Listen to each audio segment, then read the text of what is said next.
Hello, my name is Eli Stevens. I am the author of Deep Learning with PyTorch. There's a URL there-ish. And one of the three authors of that book. So what I'm going to be doing today is I'm going to be walking through some of the code in part 2. I'm going to be looking at how we can use open source libraries that are available in the PyTorch ecosystem to basically cut down on some of the boilerplate, some of the basically we've got training loops and all of that sort of stuff, and there are libraries out there that'll handle that for us. And so what I'm wanting to do is to go ahead and show how we can take our essentially pure PyTorch code, incorporate these other libraries, and cut down on the actual amount of code that we want to write. So the two libraries that we're going to be looking at are PyTorch Lightning, which essentially handles that training loop and TensorBoard logging and all of that kind of stuff for us. We're also going to be taking a look at a project called Hangar, which is actually by my co-author Luca Antiga's company. And what it does is the tagline is it's basically Git for tensors. It allows you to take your training data, and instead of having them be, some hand-rolled file or something along those lines, you stick it into Hangar, you can version it, you can branch it, you can push it to remote locations, all of that kind of stuff like you'd expect to be able to do with Git. And then when it comes time to train, you can say, I want to train on this branch at this commit, and go from there. And that way you can really have your training set locked down, so you know exactly what training set you're training on. And it allows you to do a much better job of doing A/B testing, because if you change your model and you change your data set, you need to be able to test all of the different combinations to know what might be responsible for a difference that you see. So I've got links here on the stream down at the bottom for Lightning and Hangar. I invite people to go ahead and pull those up. Due to how my setup is, I can't share my whole screen because I've got an ultra-wide monitor and the text ends up tiny. So I'm just going to be sharing my editor. And so when it comes time to take a look at stuff, you're going to have to look at stuff on your own. I'm not going to be trying to bounce between different windows in the streaming setup. In any case, let's dive in. So what I've done is I've checked out the master branch of the Deep Learning with PyTorch code repository, which is the GitHub link that you see there at the top. I have checked out a new branch for this work. When I'm done, I'll go ahead and push it up so that people can go ahead and see the work that we've done.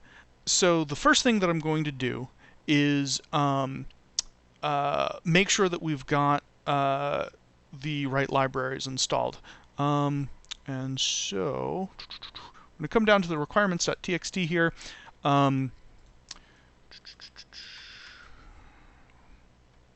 Let me see. I'm going to have to pull this up.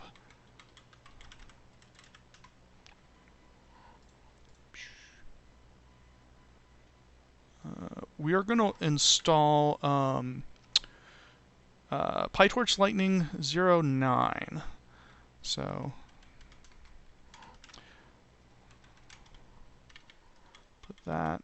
And we're also going to want to upgrade to Torch 1.6. And so then one of the nice things, so I'm doing this in a Conda install on Windows. I personally find using pip under Linux to be much more straightforward. So yes, let's go ahead and install all of those. Whatever you're most comfortable with to get these things installed. I actually haven't run the code under the book, the book's code under PyTorch 1.6 before, so we might encounter some interesting issues. If we do, that's actually good, because we need to get the code updated for the latest Torch if there's anything that we need to do there. Because one of the things that I really don't want people to have to do to use the book is to have to install old versions of Torch, and so that's something that will be good to know. It's actually kind of funny. PyTorch 1.5 came out just after we had locked down the book for publishing, and they managed to get 1.6 out between that time and when we went to print. So That's the nature of actual books, is that they get outdated quickly. But hopefully we can keep the code up to date. Um, let's see.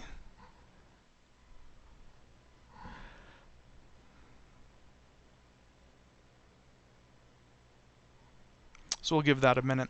So like I said, one of the things we're going to do, I'm going to start with Hangar first. And because if you recall, for those who have read the book, one of the steps that we do during our like prior to training, there's a cache that needs to be prepared with all of the training samples in it. All of our CT scan data is stored. Like all of our sample data is inside of a CT scan, and loading that CT scan is slow. And so what we do is we extract all of those samples out and store them in a cache. We're going to be replacing that with Hangar. But running it takes about 20 minutes just to load up all the CTs and all that kind of stuff. So what I'm going to want to do is I'm going to go ahead and get started with the Hangar stuff now. We'll go ahead and let that run in the background while we work on the PyTorch Lightning conversion. And we'll go from there. Now, one thing I said I do want to say as we get started is that I have not practiced this at all, because one of the things that I wanted this stream to include is some of like the more real, like, oh hey, I'm going to do this thing. I gotta go read a web page. I gotta pull in some packages, that kind of stuff. I didn't want it to come across as like having all of the rough edges and the gotchas filed off. So as we go through this, you'll be seeing me do this for the first time. Whether that makes for interesting watching or not, we'll see. Hopefully it's not too bad. Okay, so the first thing everybody should do is go ahead and bring up the Hangar documentation. We're going to go ahead and go to the Python API, and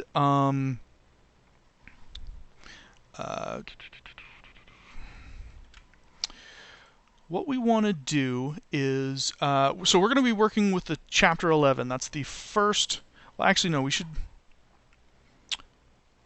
let's see. Actually, let's go ahead and do the chapter 14, because the chapter 14 actually produces somewhat reasonable results. I believe that for this, they've released chapters 9 through 11. But I'm not certain about that. You can actually get the whole book from the PyTorch team. So if you search around for deep learning with PyTorch and on pytorch.org, you should be able to find a link to the book. You punch in your email and you can download the entire PDF. You can take a look at the whole thing. If you actually buy the book, you can get the paper version. You can get like EPUB and stuff like that as well. But so we're going to go ahead and take a look at chapter 14, and first thing we're going to do is we're going to open up the prep cache.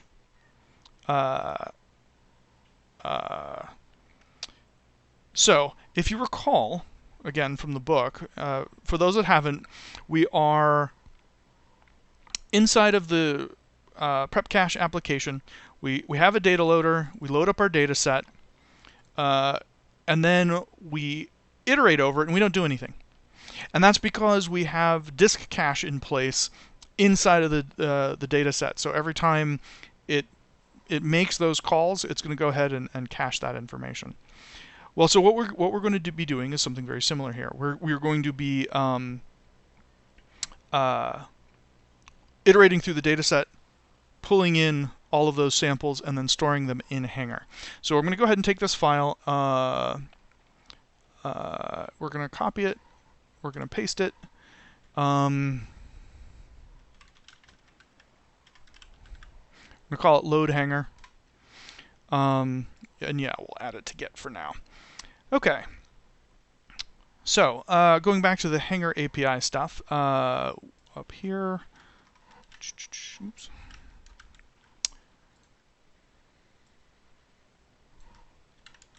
Now, one of the things I'm not going to be doing a whole lot of is worrying too much about making sure that our paths are nicely like centrally located and all that kind of stuff. I'm just going to make a path. I'm going to copy and paste it around, and it being clean is something we'll worry about later. So don't be surprised if the stuff that I'm doing is kind of dirty as we go through.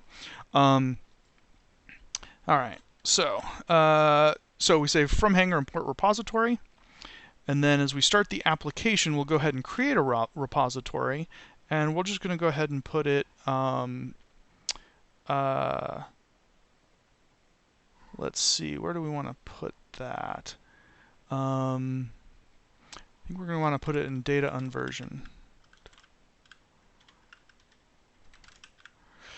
Because in our gitignore file, oh,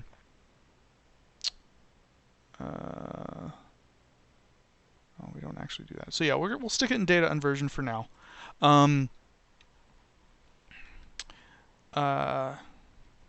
Actually, we'll do this. P2 chapter 14 Hangar. Okay. Now, one of the things that we have to be careful about is whether or not that directory is already empty. Hangar wants essentially an empty directory unless you pass in a certain flag. So we may need to come back to that in a moment and add some things to remove existing directories if we want to start over.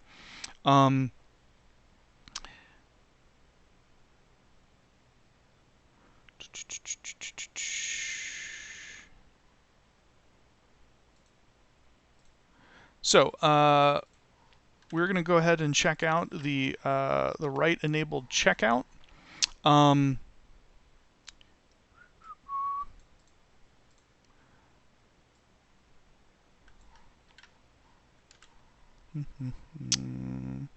And so here,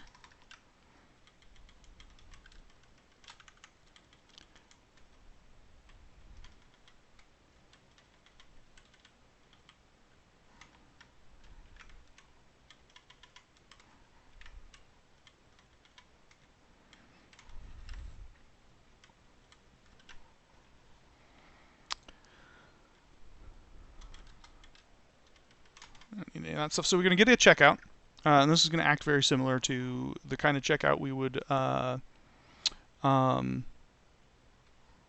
imagine from Git. It's a Python API rather than a command line API, but the concepts again are very similar.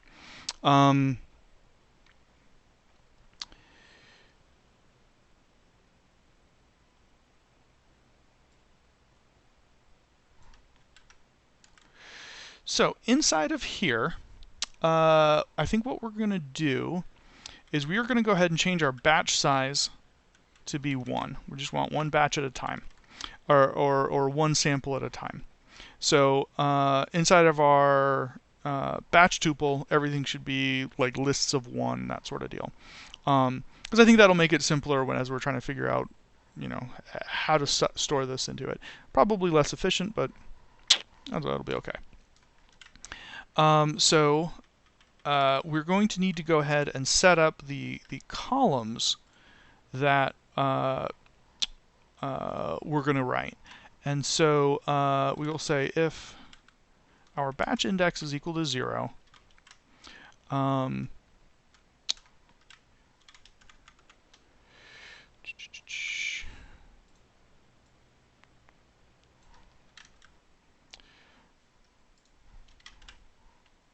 so all of this is coming from the link that our most recent link that I've put in the chat.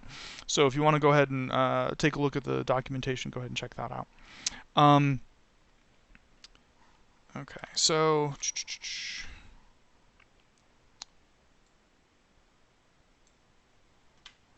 let's see. We don't need any of the subsample stuff. We'll figure out the backend. No, we don't need any backend for this one.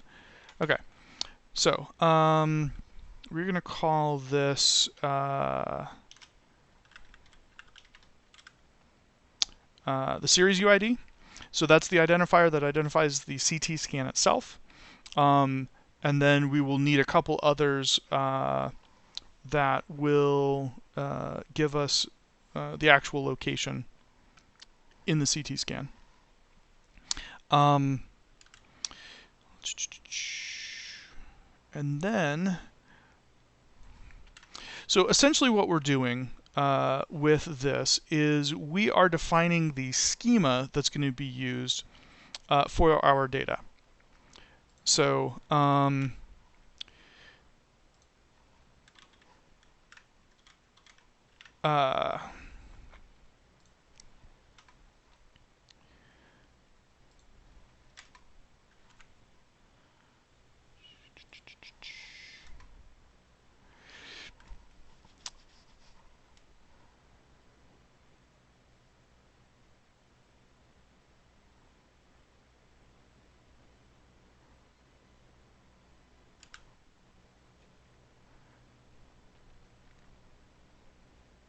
sorry, looking, I thought that there was an option for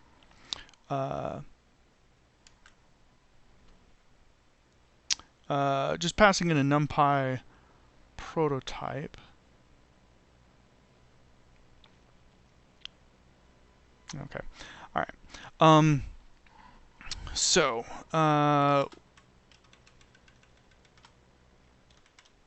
oops. Let's go ahead and take a look at our data set to pull out what columns we're expecting to get out of our batch tuple. Probably should have done that a minute ago. I think that would have been a little bit more clear. So we're going to go to Luna dataset, and we're going to come down to the get item. And so there's the sample from candidate info tuple function. And at the end, we have our candidate, our label, our index, our series ID, and then a small array of the center, where the center point is, so 3 floats. All right, so coming back in here, we're going to say that we're going to unpack the batch tuple.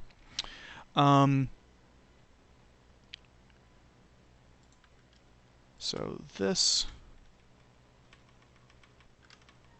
It's actually, we've got to remember that since it's been packed into a batch, this is actually a series list. And then we're just going to call it the center T. Okay. So,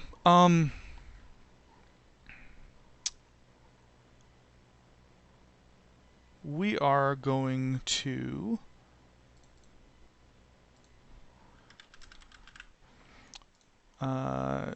do things like this. So basically we're going to say, okay, the name is candidate, our shape is going to be candidate T .numpy.shape. And actually, I think what we'll end up doing here is converting all of these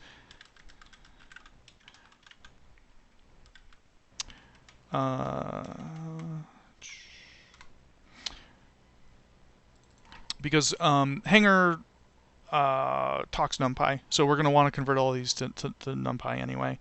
And that way here we can just go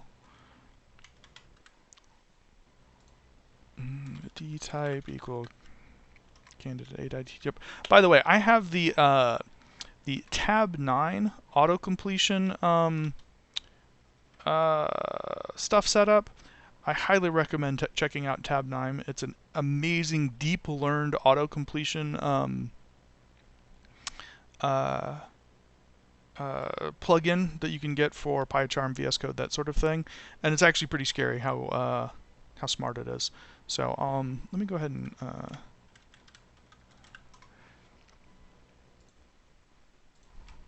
put that link here in the chat as well.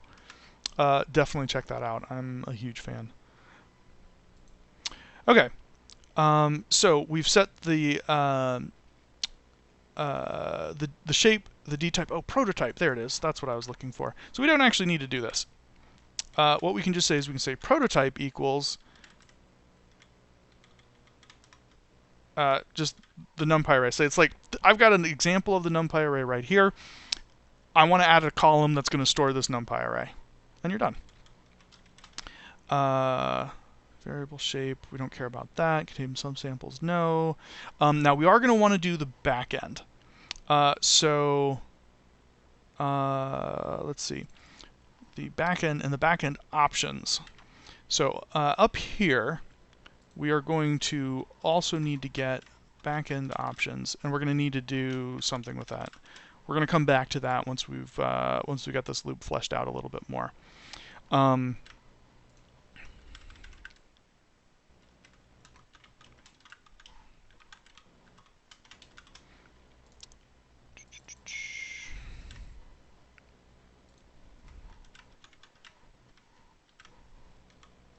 So we're going to go ahead and set both backend and backend options as well.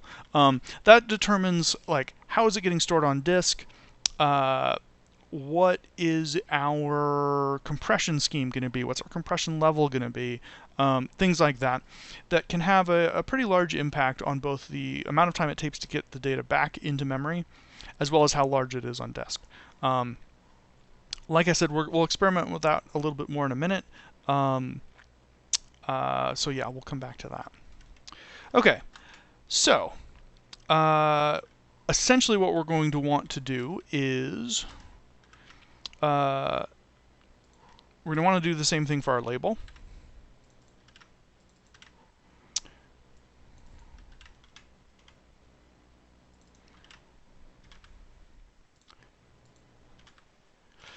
Now, let's see. Index should be, I think index will be okay. We'll have to double check the shape on that.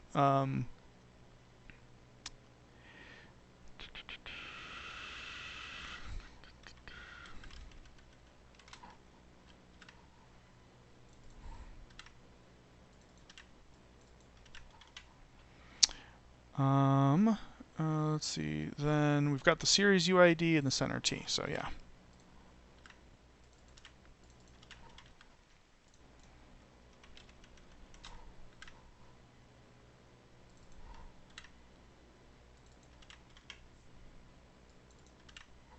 Okay. So with that, we should now have our checkout with the appropriate set of columns ready to store our data. So coming back to our checkout, commit.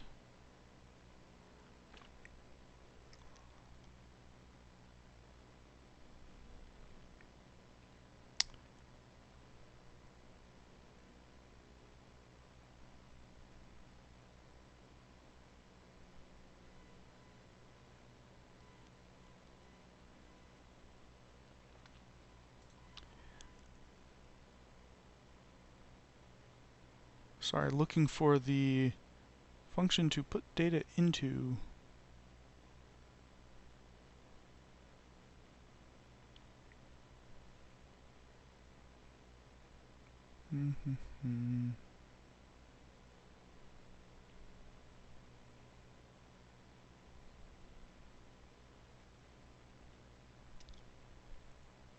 Append.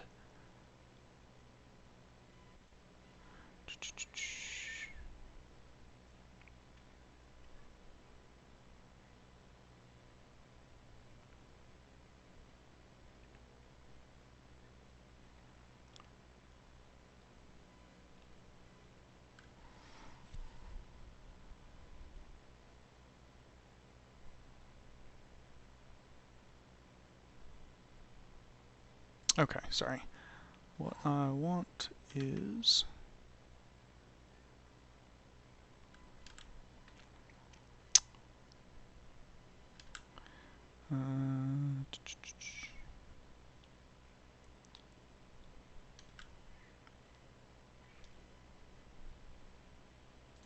okay.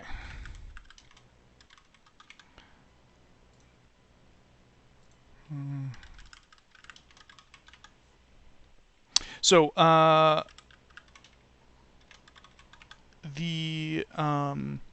what we're looking at here is we are getting a column object for each of these columns that we've added, and the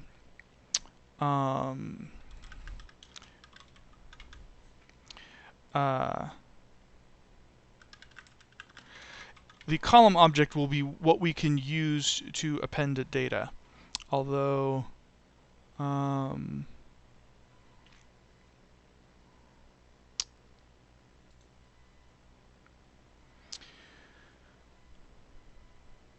so then we can say like call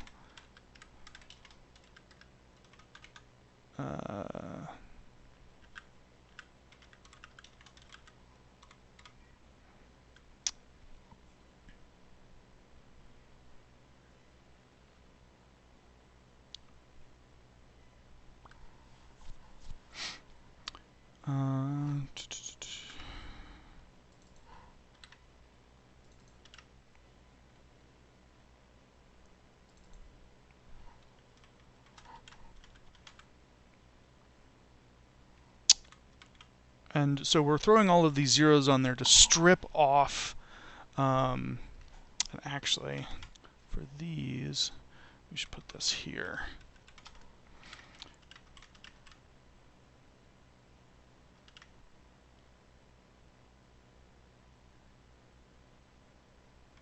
What is that index? So I'm trying to remember what the index is actually an index.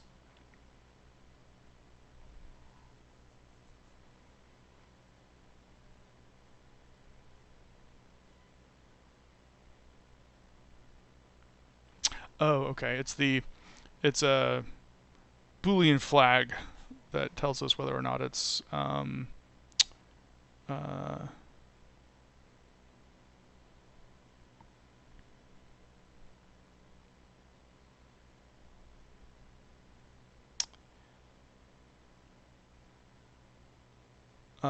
basically it's the label. Okay. Let's see.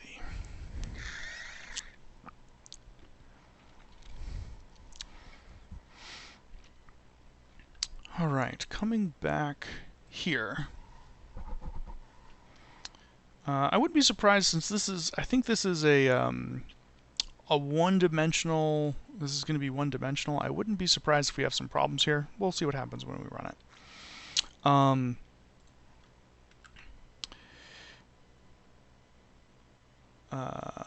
But then we go and do the same thing with these others. The label, the index,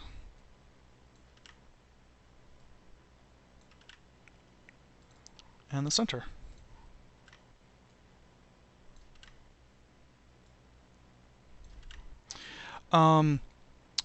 So we go through, we get our batch, we pull out our data, convert it to NumPy. If we're on the first one, we set up our columns, we stick our data in there, and then I'm going to go ahead and commit it at the very end. Now, one of the things we're going to do here is I'm going to go ahead and throw in a break, just so that we can run it once and see what happens. If we can get through, oh, actually, let's do this. If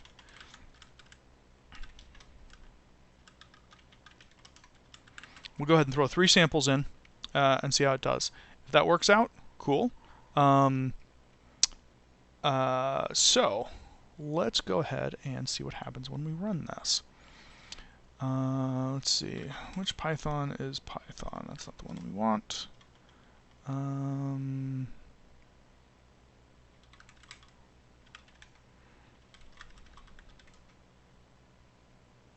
that's not the right Python either.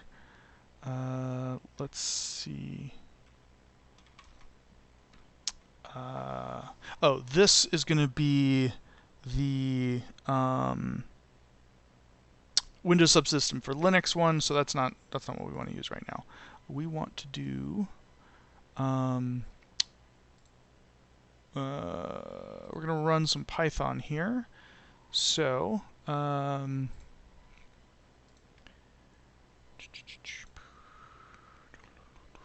down here. We want to have this load Hangar script. We're not going to pass anything into it. Working directory. I'm going to keep this here at the top. I personally find running things under Windows very odd. I'm much more comfortable with running stuff under Linux. It's one of the reasons I really like the Windows subsystem for Linux is you basically get a full-on Ubuntu install that you can access directly from Windows, so that's pretty nice. So I'm always a little like, oh yeah, okay, how are we going to do this under Windows backslashes? You know.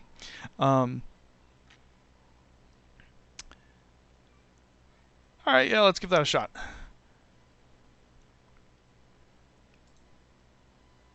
Did that not save?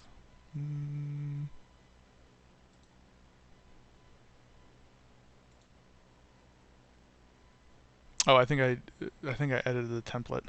Whoops.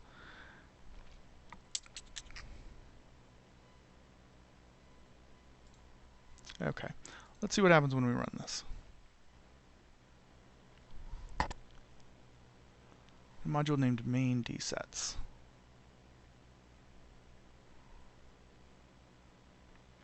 From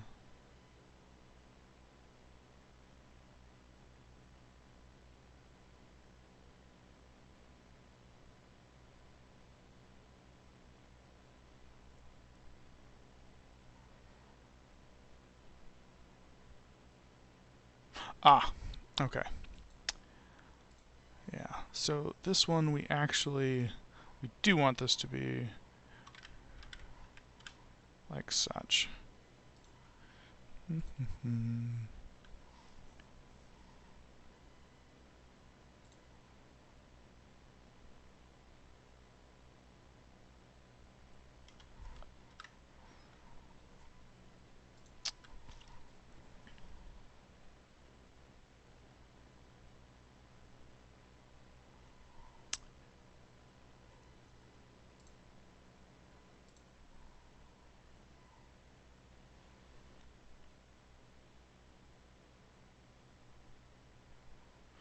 I thought we already did the installing packages thing.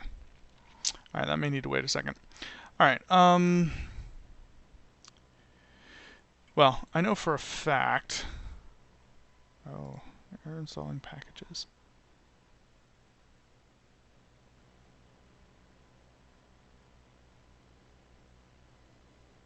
Okay, I'm going to have to do. We're going to go ahead and skip the Torch install for right now.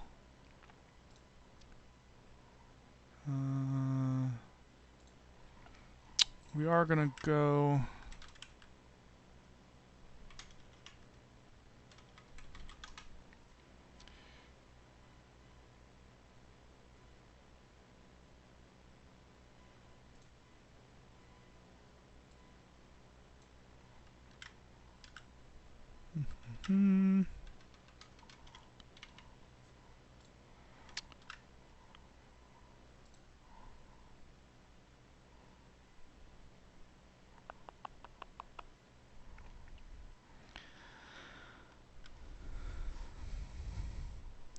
This is one of those things that on Windows, I've got PyTorch installed using Conda, and for the most part, that seems to work out okay.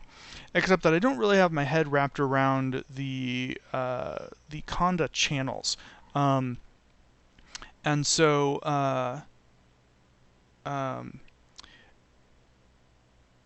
haven't quite figured out how to tell PyPy about what channel to get Torch from. So it tries to get it from the main ones, and you have to get it from a different channel. So it's just, like I said, I'm much more comfortable on the Linux side of things.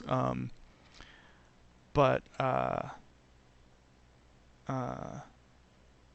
find that in terms of streaming, it's easier to do stuff on Windows because you kind of just have stuff in your one terminal. And I didn't want to have a bunch of like, oh, well, I'm going to set up my IDE to SSH over to my Linux box and all that kind of stuff. So let's see if we can take a look at what is taking so long.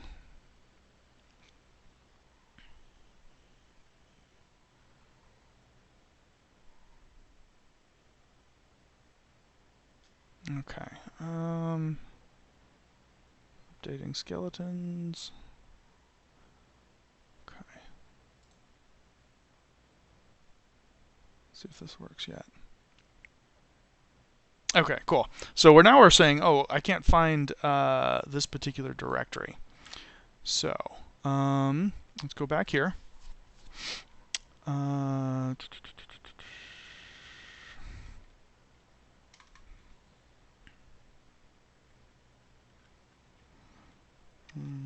We'll go ahead and pull in pathlib.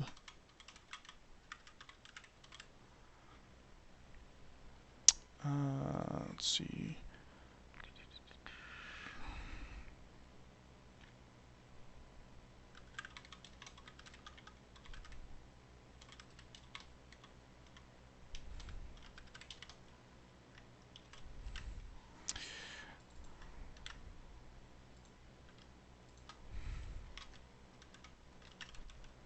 So what we're going to do is we're going to take repo path. We're going to use pathlib. We're going to say if repo path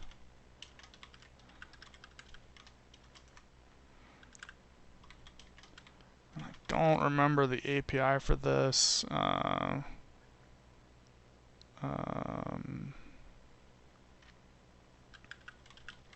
check this in a second.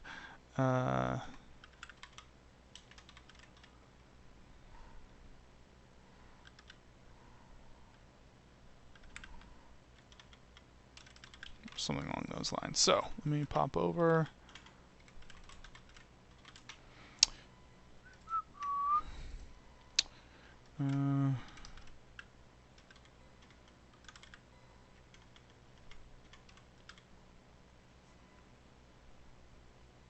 Parents true.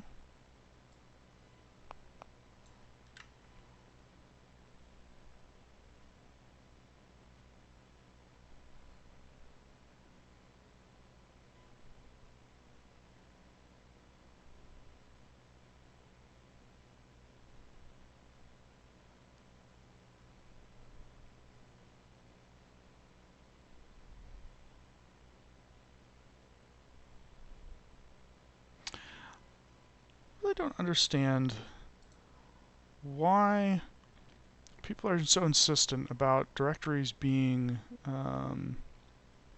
empty. Like, deleting an empty directory is like the least interesting thing to do with a directory. I want to delete full directories. It's always like, oh no, it's got to be empty.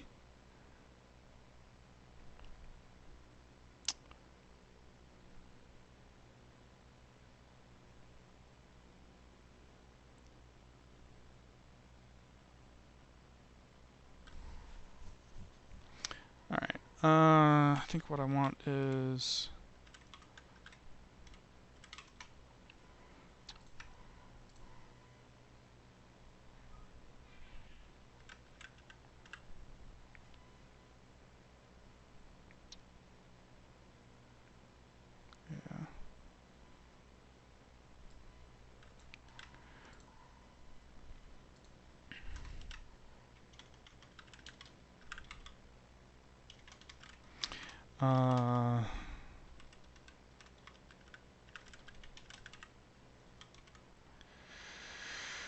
okay.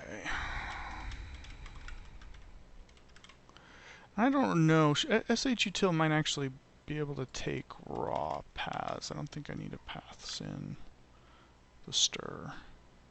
Let's see what that does.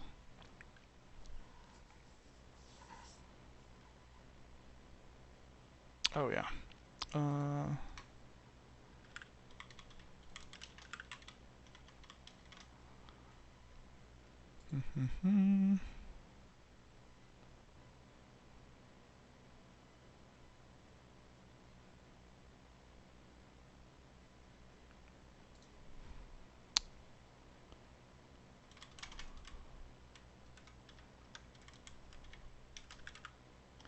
think we want exists equal false.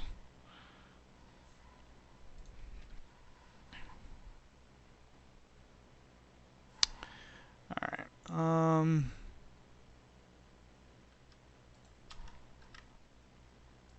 There. Shift F10, okay.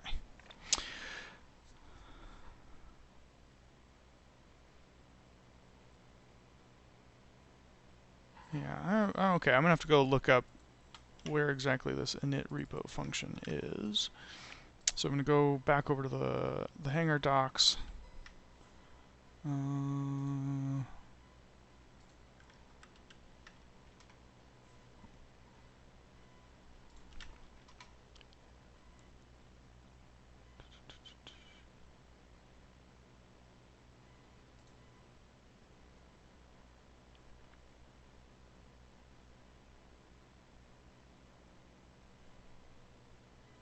Actually, even better. So we can do this. And now, I think we need to do any of that noise. Let's see.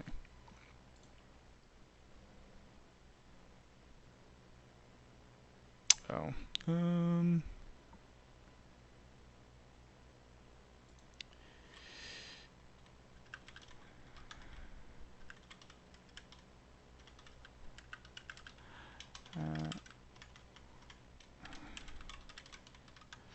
now you know my email address.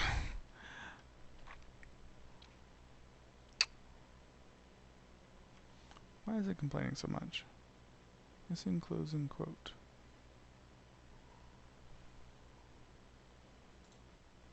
That's not actually true.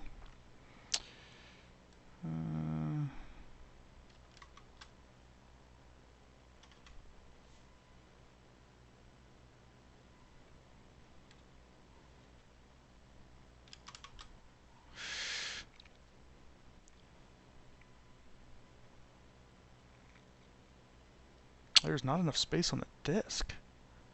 That's a new one. One second.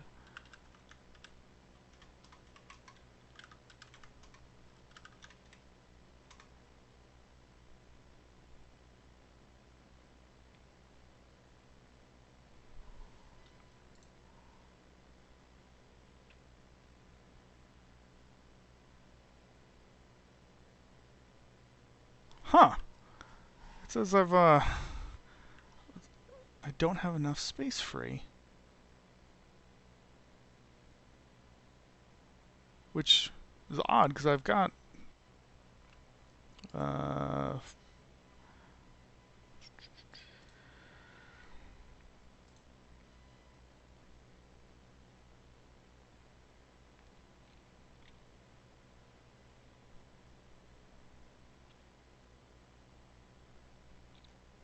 we've got like 40 gigs free. Let me free up some space.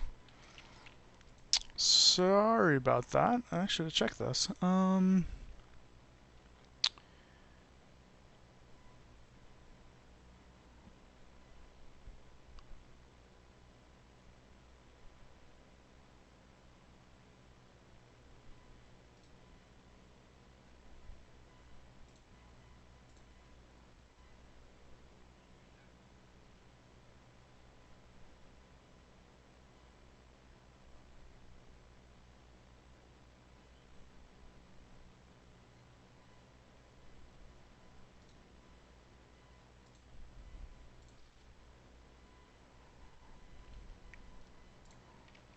I checked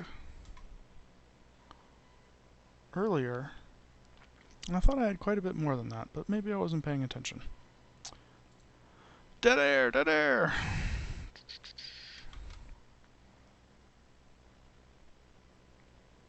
The version string is set for the repository.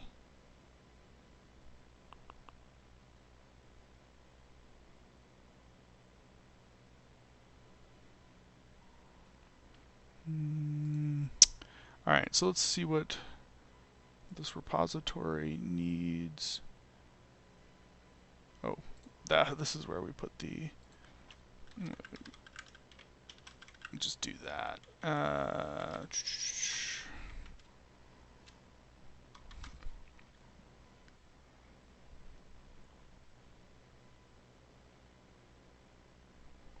Still not enough space on disk, huh?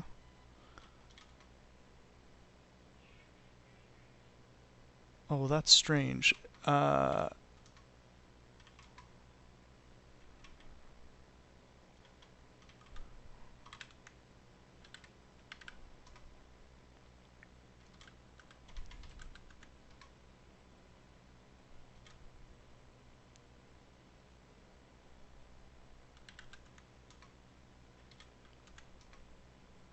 Oh, I know what's going on. Okay. I am going to have to change how I am setting up this to run.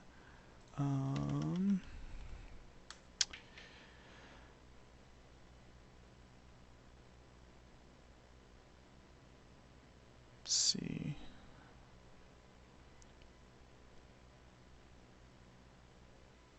Ah, that's right. -m. Is this showing up on stream? Oh, it's not. Unfortunately, okay.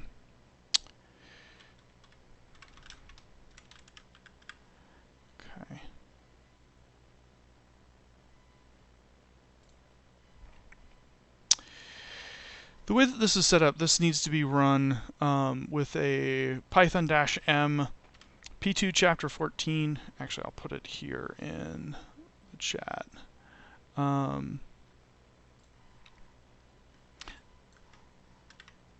So it needs to be run with that option because it expects the working directory root to be like the root directory here. And so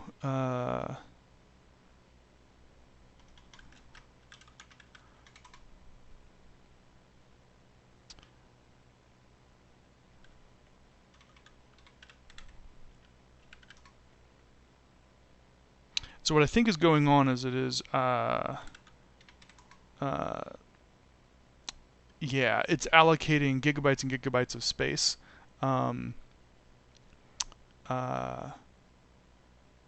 it shouldn't be for the disk cache. So what I'm going to also have to end up doing here is going into dsets, and we are going to be turning off the cache. So we're not going to be caching to any of this stuff to disk anymore. Because that defeats the whole point. We don't need to disk cache it if we're going to be sticking it in Hangar. All right. Come back here.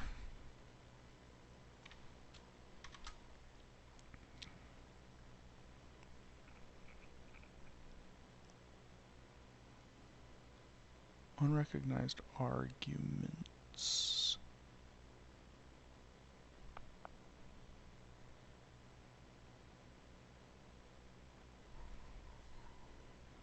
What am I doing wrong? I'm doing something silly with my working directory script path. Is that empty?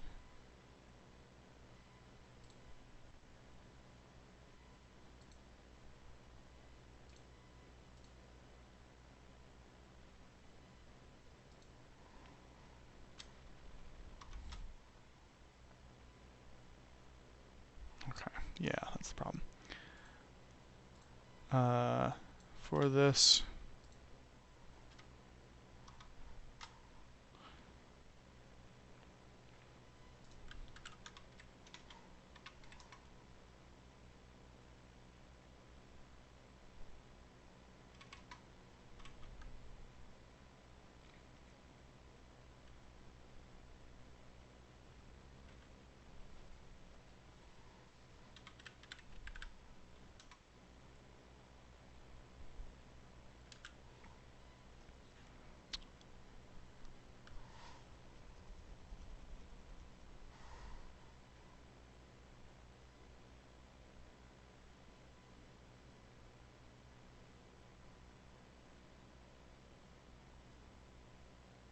huh, okay, why is it putting it there?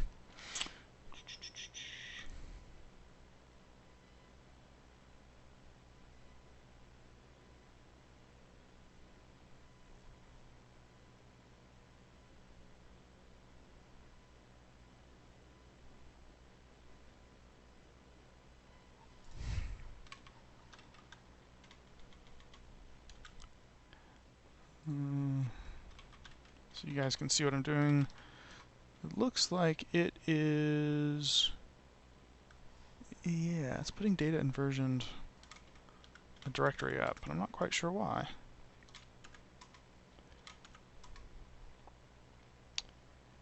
Yeah, okay, so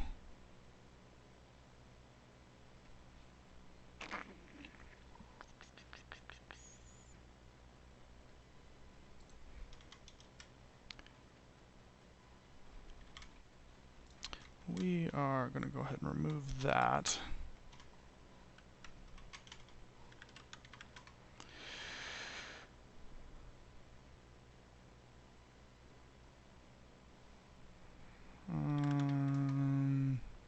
Yeah, so we've got about 200 gigs free, and that's the right amount of space. I think that it is, it's got some default space allocations that Hangar assumes like it's going to use up like 50 gigs or something along those lines. And it does not look like I've got quite enough room to have two of them hanging around. So let's come back here. We'll go ahead and do a print path right there just to see, make sure nothing as crazy is going on there. Yeah, it's putting it at a place I don't want. So instead we are going to go ahead and fully specify this path to try and get it to stop doing that. Come back here. Yeah, so 196 gigs free. Ought to be enough for anybody.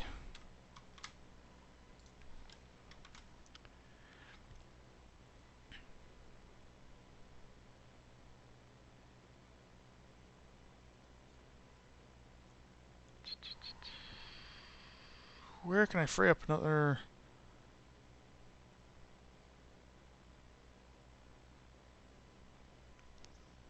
Okay.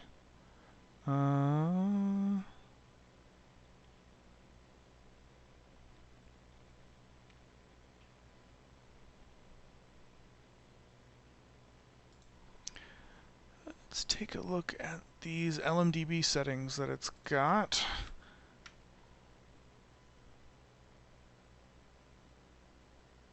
Map size. We do not need 50 gigabytes of map size by default. What file am I in? Hangar constants. Okay, so here's what we're going to do. We are going to say import hangar.constants, and then right here, prior to us doing anything, we're going to say, you know what, hangar constants dot LMDB settings.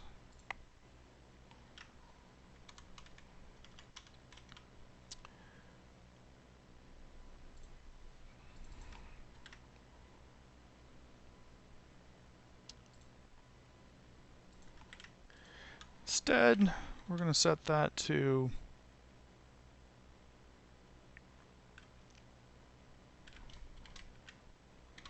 a megabyte. See how that works for us.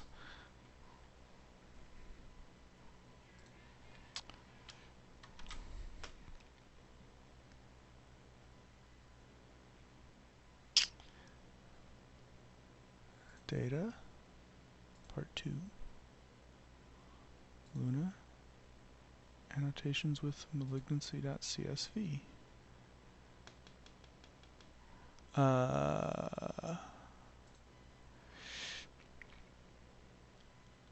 Oh, working directory. How did that get reset?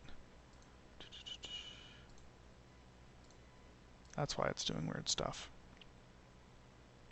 Okay. I had the working directory configured to be one level up. That's why I was doing odd things. All right. I know what I'm doing.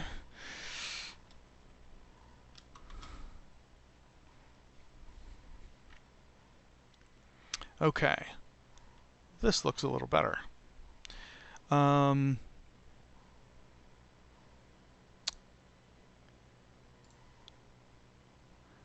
Looks like we've got a list index out of range. Dset's 95.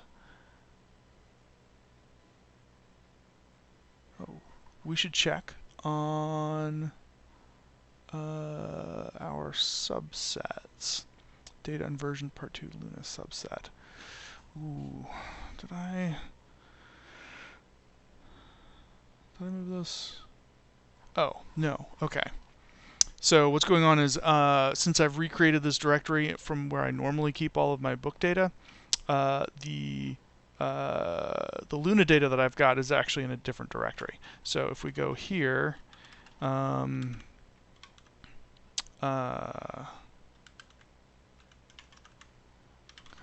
data part 2 Luna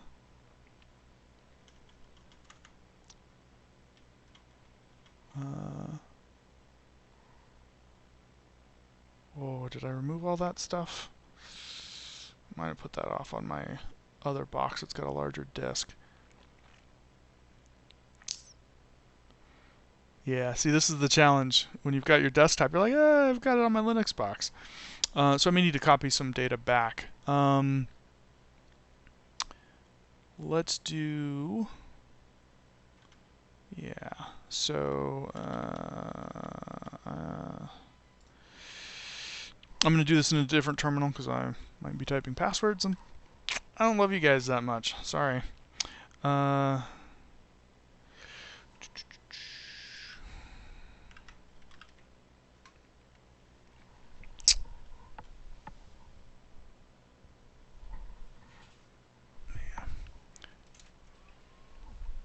Also need to turn that box on.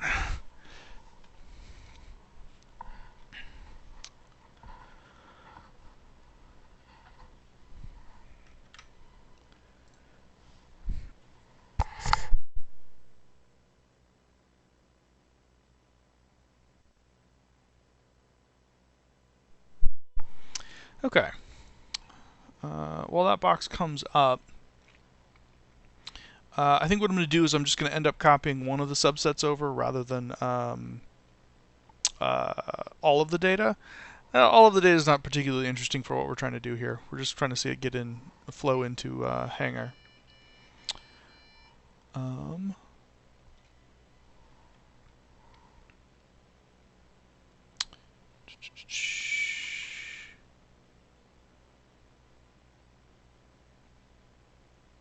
Doesn't look like it's quite booted yet.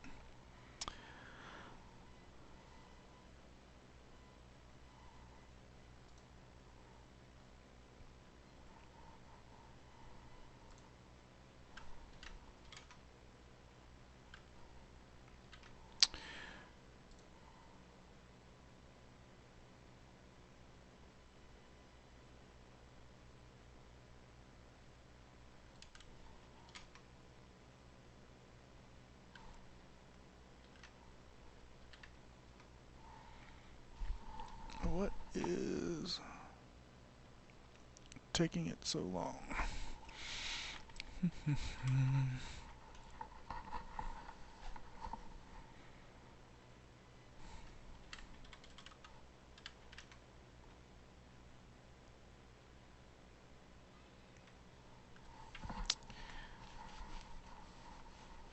we go.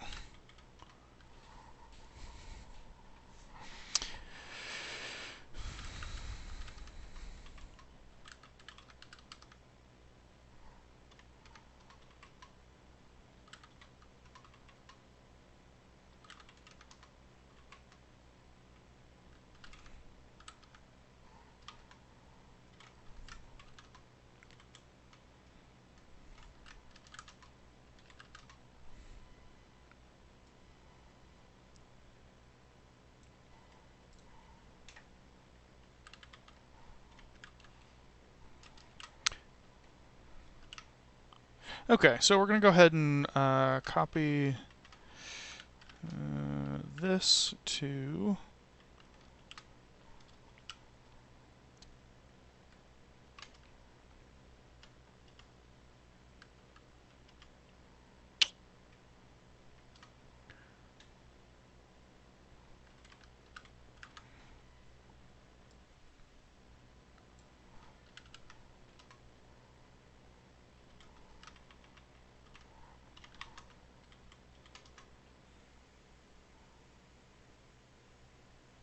Okay, so that'll spin for a while, but we should be able to go ahead and kick things off now while that's going in the background, because again, we're only going to be running it on 3 samples, so should be fine.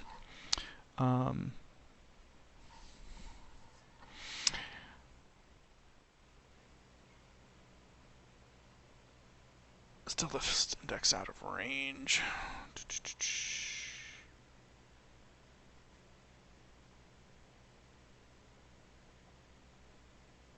Oh, because it wants a specific series.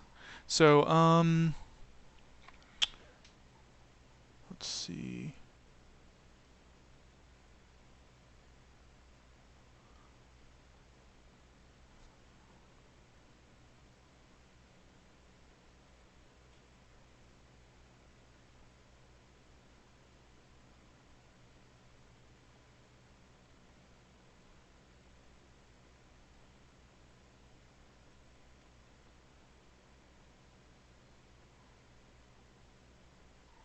I know that in one, at least in the earlier chapters, we had set it so that, yeah, require on disk. Did we remove that by the time we get to 14? No? Why are we ending up with a set of series IDs that don't exist?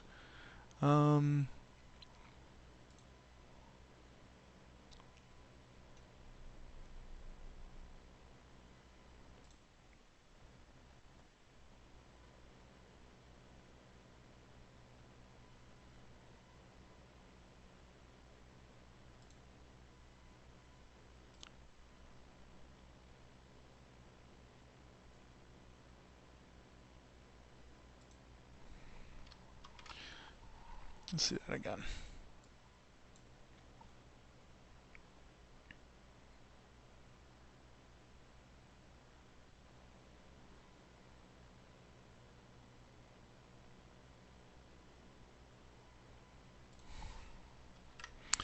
Okay, so we come in here. We're not passing in a candidate info list, so we get the candidate info list.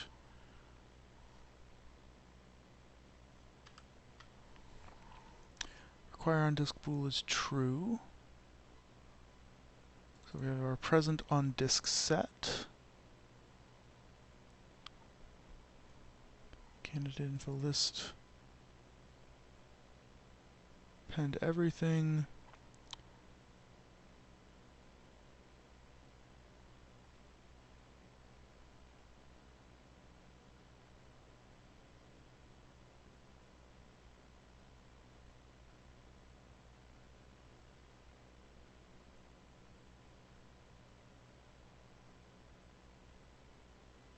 Ah, I found a bug in our code.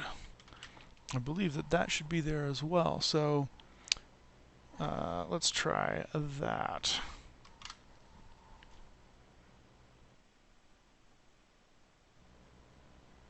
Okay, 0 training samples. That's not good.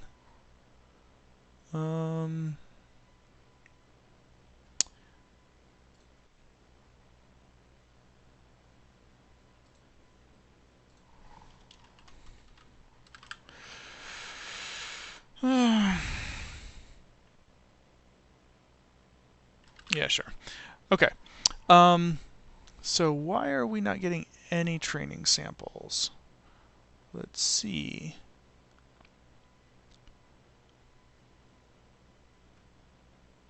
Did I put something in the wrong place?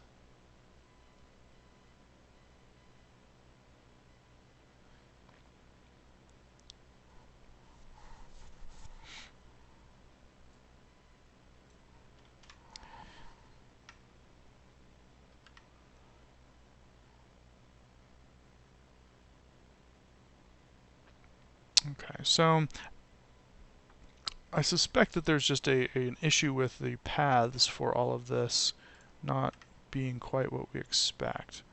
So,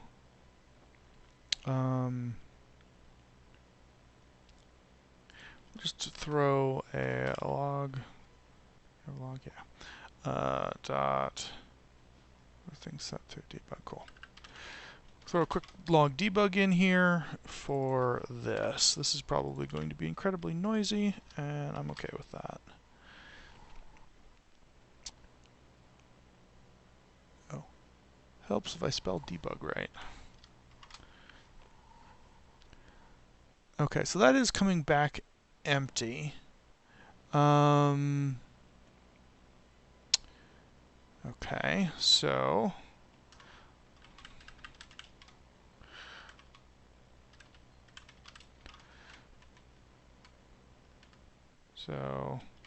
let's just find out what it thinks we do have.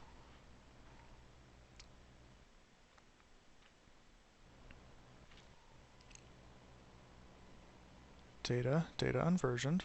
Okay, so that's good. So that seems right, but let's come over here. Data unversioned, part 2, Luna, subset 0. Oh, okay.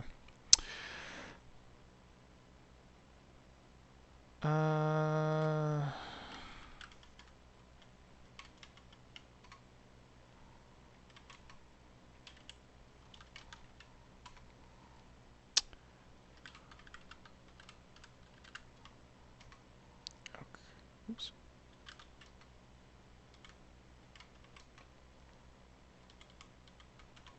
Okay. All of our data's in the wrong spot. That should have fixed it. Cool. Now we've got something. Now we've got some training samples, and we're looking much better.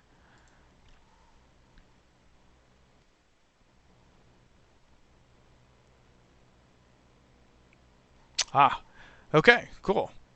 So, we tried to add some data, and it's telling us it's not of type bytes, it's class str. So, what we will do is we'll come back here, and this should be an add str column. Now, the data is basically bytes. It's not going to contain Unicode or anything like that. But the actual data type it's coming back is a string. So we'll go ahead and do that. So we've got all that code in place that just blows up everything that we looked at. That should be fine.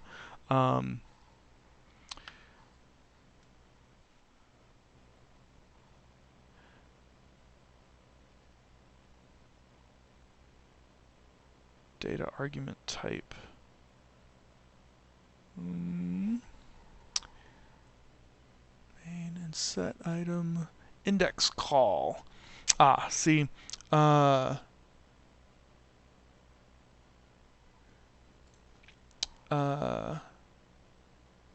This is what I was mentioning before, is that the index being a single element, a single number, I think we're going to have to go ahead and just remove that.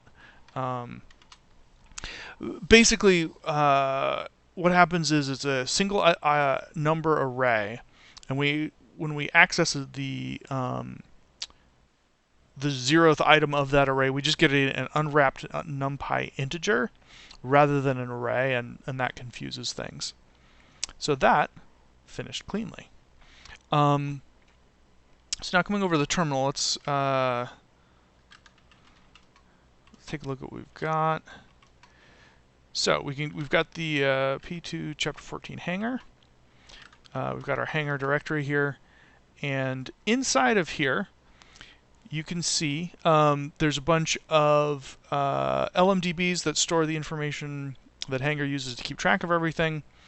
And it looks like inside of data, yeah, we've got 3 samples. We've added, if you recall, we added 3 samples to everything. So let's take a look and see if we can see anything we recognize. It's a bunch of HDF5 files under the hood. And so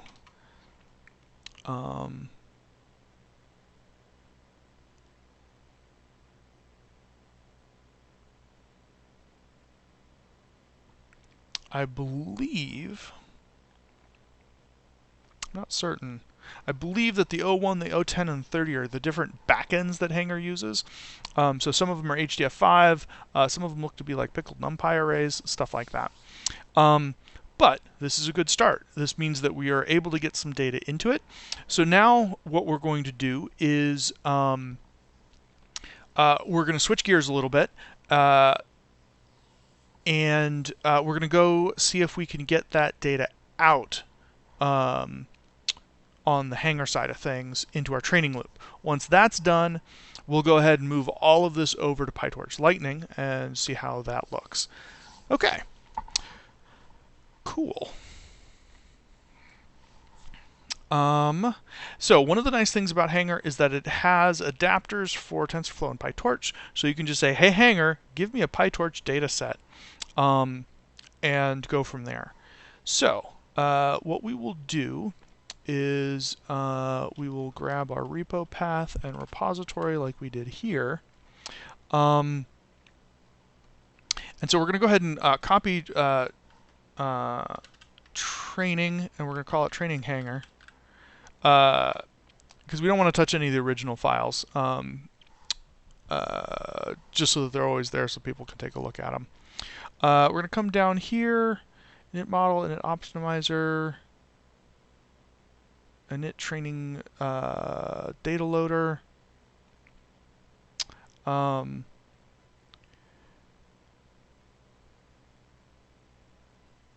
So these are going to be the things we replace. So we're going to come in here. Oops.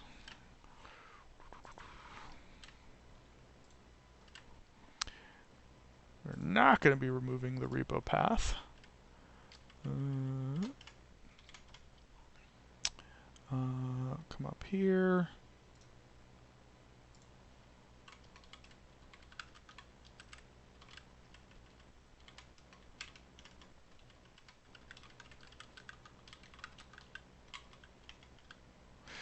Repository. Okay, so we get our repository import, and then I'm going to go back to those Hangar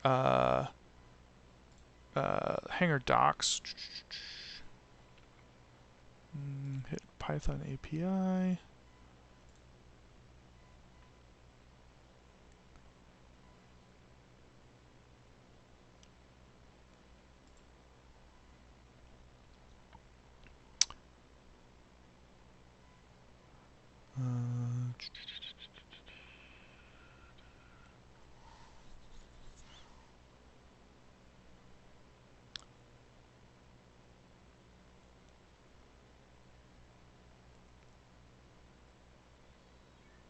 Okay.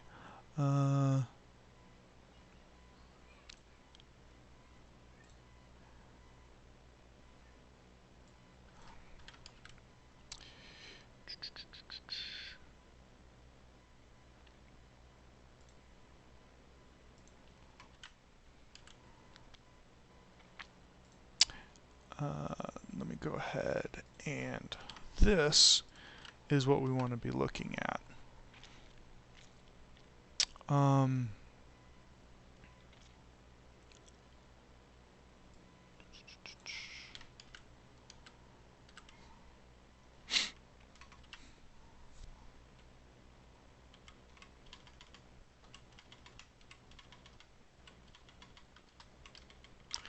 That is the example code that they've got.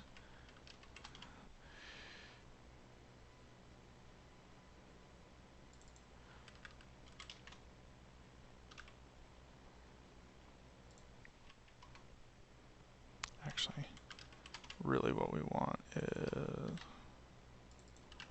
that.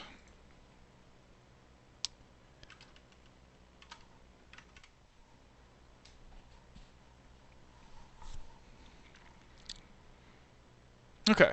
And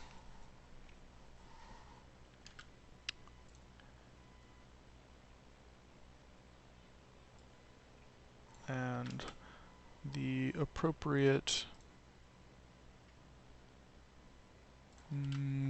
make torch data set.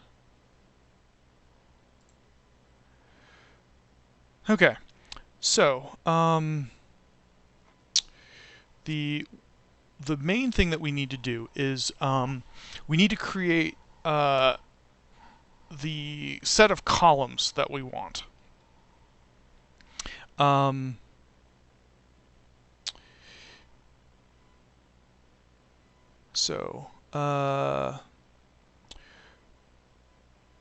Columns is just going to be a tuple of column objects. Keys or index ranges, we're going to leave those out. The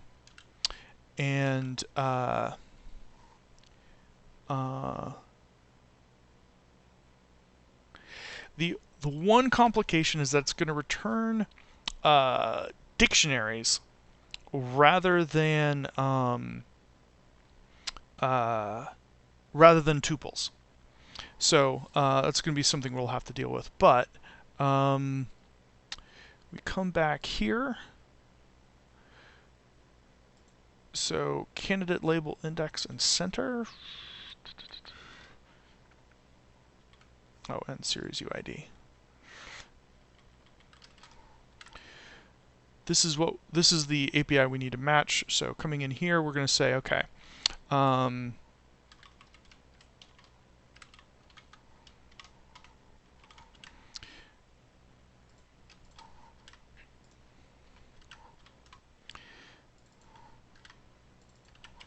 So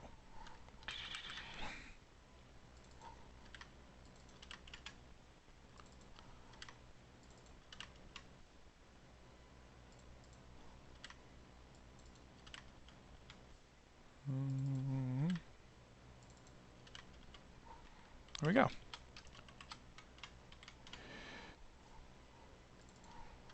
So we pass our set of columns in here, and that should be it.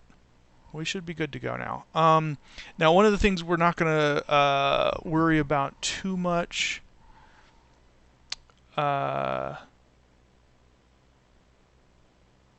is, well, let's see. So index range, let's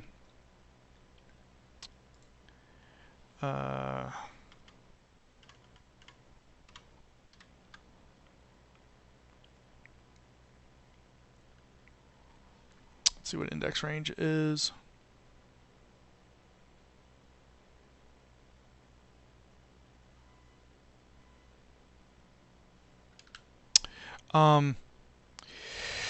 Okay, for the first pass, we're not going to worry too much about whether or about our index range stuff. Basically, this is the training versus validation split. What we're actually going to end up doing is baking that in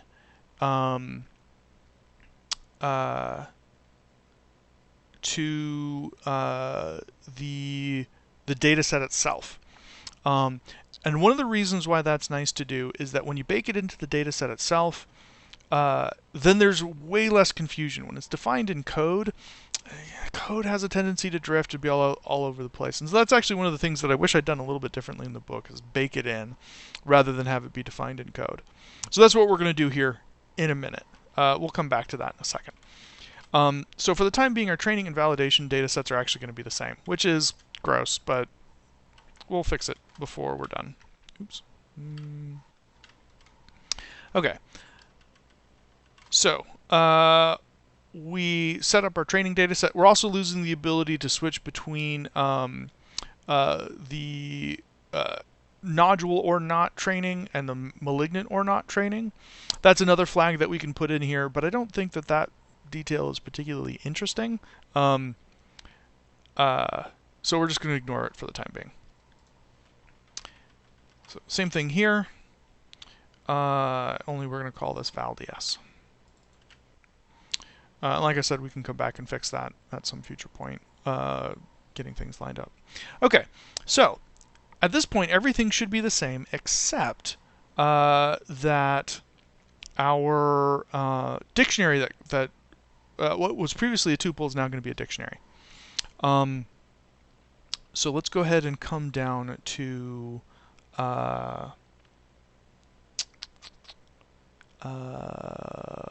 here. So previously we had a batch tuple. Now what we're going to end up doing is comment that out. We're going to call this it's actually going to be a dictionary. So we'll say this here.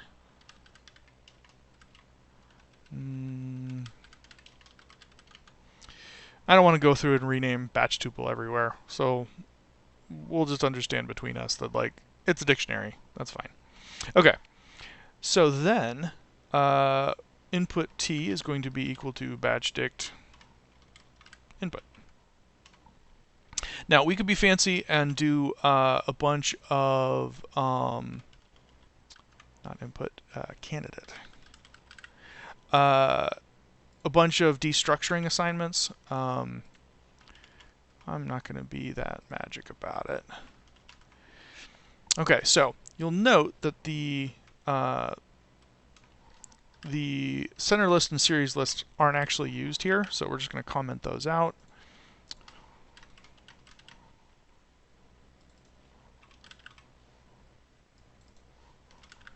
Now, this particular mismatch right here is a good example of why you want to keep your names consistent throughout your entire program as much as you can. Because calling things a candidate in one place and input in another, that's kind of janky. I tried to do that as much as I could in the book, but sometimes we had the names drift because in the dataset context it made more sense to call it the candidate. Here it's just input, but calling it input in the dataset doesn't make a whole lot of sense. So it's an art, not a science. Okay, let's give this a shot. We're going to go ahead and set up a new training run. We're going to call this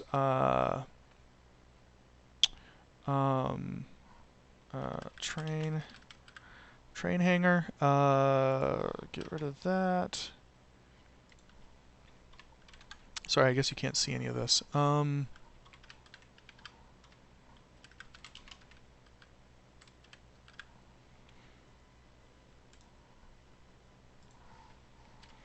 when we run this, training hanger.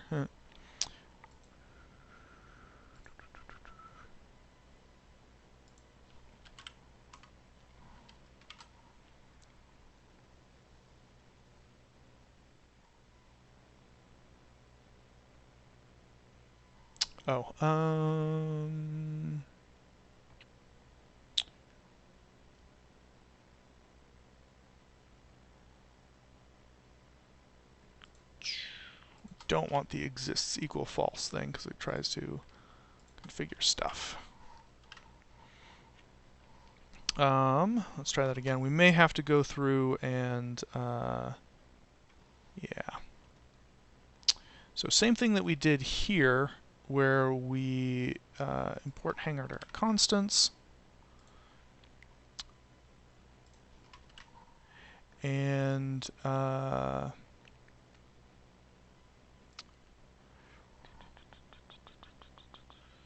where do we? Yeah, that right there. Actually, you know what? We're just going to do it on import.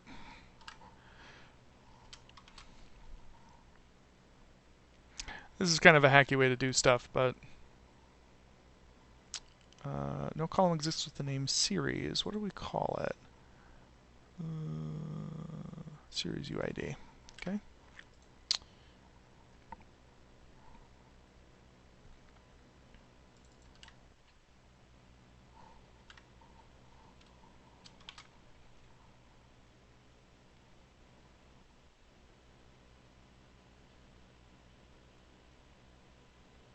Helps if I fix them both.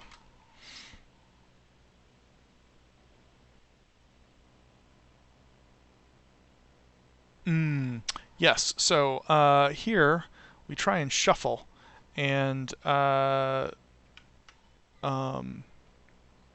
doesn't work.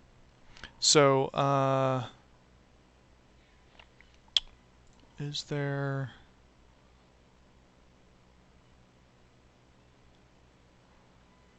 I'll have to double check about the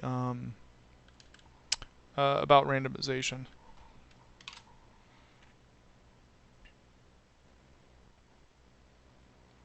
Access is denied.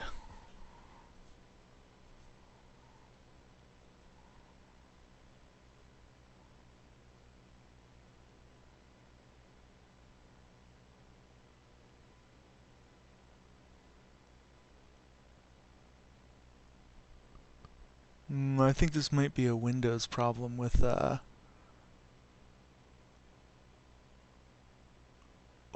Hangar.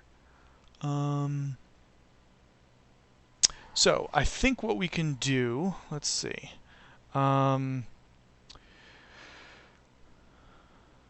We will, if we set our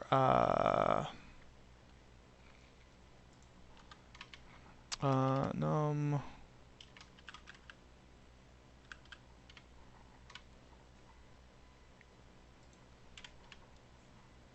if we set our number of workers to 0, so that it's not forking, that might tuple indices. Still a tuple, huh?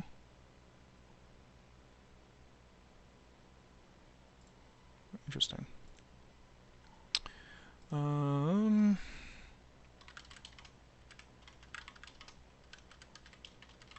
Let's see what we've got going on there. Well, we know it's a tuple, so let's do.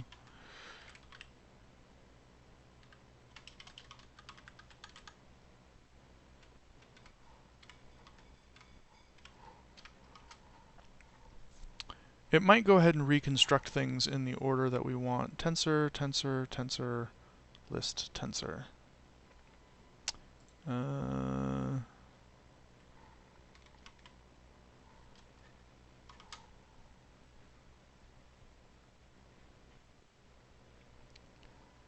Tensor, tensor, tensor, stir, tensor.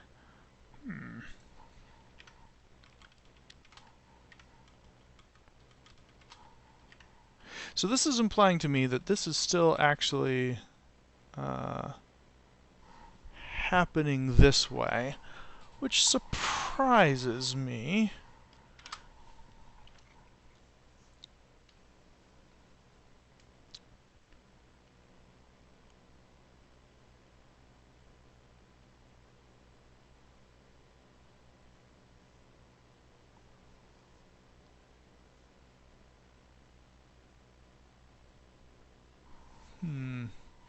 So let's we're trying to figure out what exactly are we getting here.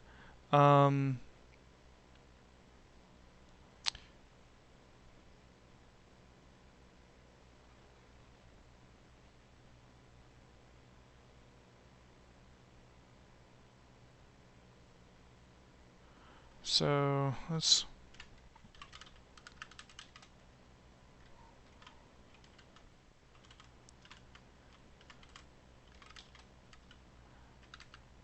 First thing I want to do is check the shape, because checking the shape gives us a lot of information about, are we looking at a single item, or are we looking at a batch of items? Okay, so we are looking at a batch because we've got 3 items, and we've got 3 items in our data set.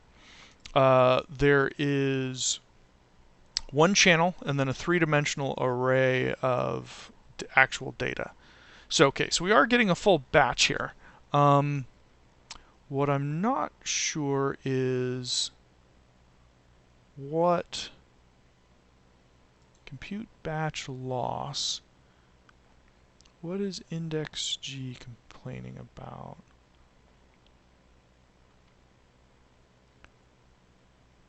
Size 3. The number of sizes provided 1 must be greater or equal to the number of dimensions in the tensor 2.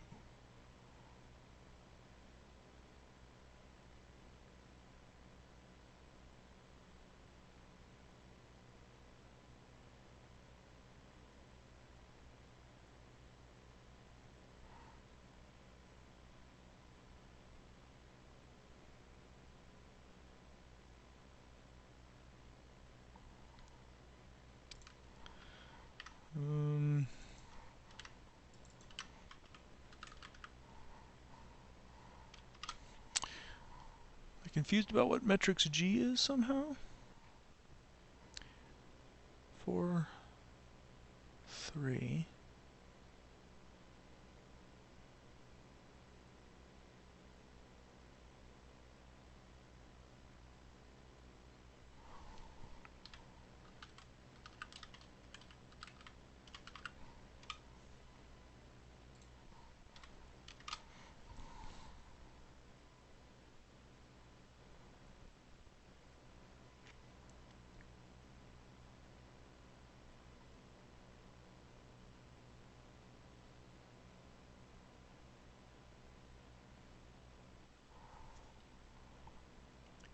Oh, okay. What it's saying is that uh,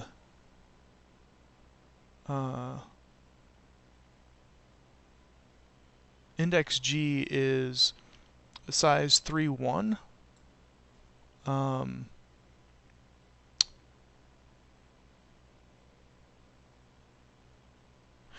Right.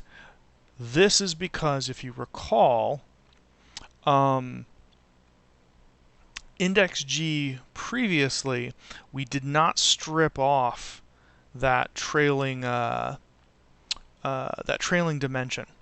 So here, what we're going to need to do is we're going to need to say index t equals index t colon 0.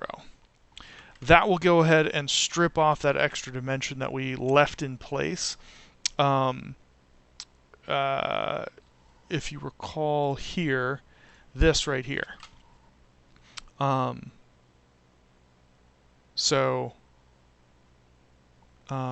Yeah, it's Hangar doesn't store scalars, and that's supposed to be a scalar, and then it's supposed to get turned in a single dimension, single a 1D list of scalars, one scalar per batch. But what's getting turned into is a size 1 array per batch. So it's a 2-dimensional array, and that's the problem. Okay, so this is not great because we're talking a 0 division error, but it does mean that we're actually getting through all of the training stuff, and now we're down into computing statistics. And this here assumes that we will always have some number of correctly computed samples. We're not getting that, so we're getting into 0 division error. But that's because we've only got 3 samples. So that's cool. What I'm going to go ahead and do is I'm going to go back to the load Hangar here. I'm going to go ahead and remove this. And we're going to run it again. It's going to crank in the background, and at that point, while that's happening, loading up all of that data, we are going to go ahead and take a look at PyTorch Lightning and go ahead and get a Lightning version of the training loop set up. Should be pretty cool. Okay, so let's go ahead and kick that off.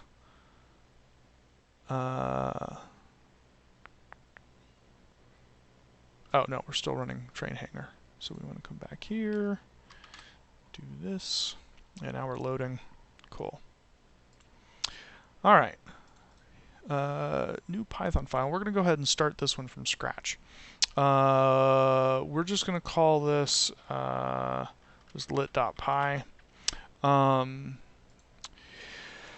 Okay, so everyone at this point should go ahead and pop over to the PyTorch Lightning documentation that I just put in chat. And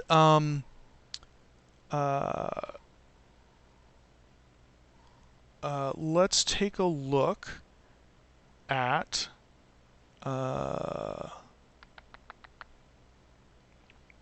if you scroll down, boom.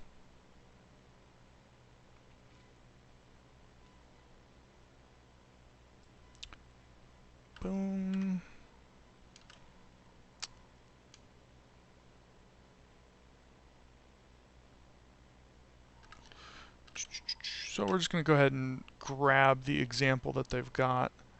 Environment and map size limit reached. Okay, so this is where we need to tweak our... Go back here to load Hangar for a second. As you recall, we set some sizes smaller than they exist normally. Move that around. So we're going to go ahead and try that again with a gig.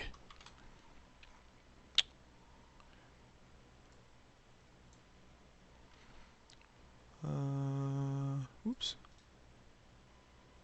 This got named poorly.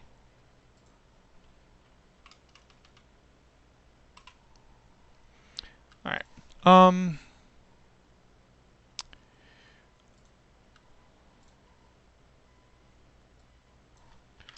Grab some more data from their example. Okay.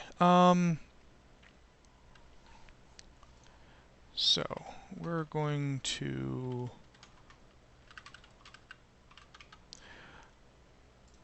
be stealing a bunch of stuff out of this training Hangar stuff. So I am not going to worry so much about supporting a bunch of the command line arguments and that sort of stuff. This isn't about making an exact one-to-one replica. It's actually more about showing you, it's like, okay, here's all the stuff that we can do in Lightning relatively quickly, and here's all the stuff that we need to leave behind. We're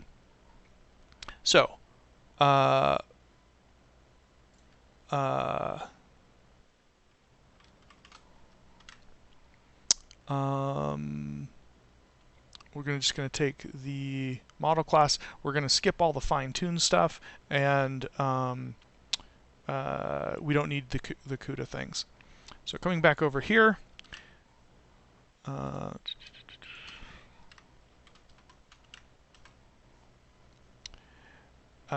so this we are going to take a look here, and we're just going to call Luna model. So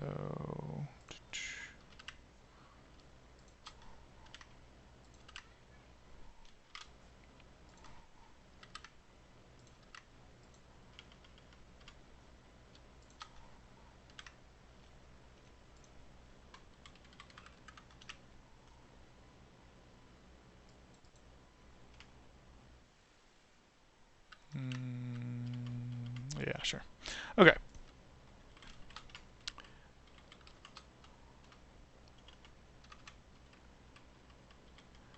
And we're going to get rid of that. Okay. So, we actually don't need this. The self.forward model, like self.forward in PyTorch Lightning, I think is a little bit of a trap. We shouldn't use it because you shouldn't be calling .forward directly. So training step. This is going to look very similar to what we just saw here in the original. So compute batch loss. We start off with a batch tuple, and we return with a loss, and we end up with a loss. So we're going to go ahead and just grab all of this. Oops.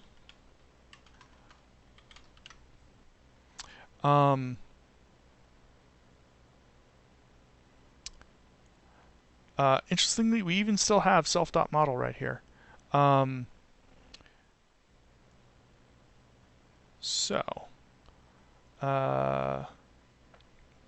going to go ahead here. We're going to do self. Turn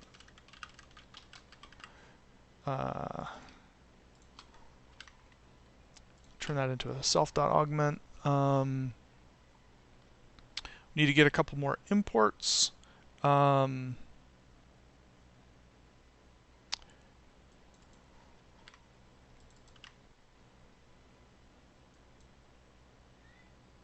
Where did batch size passed in?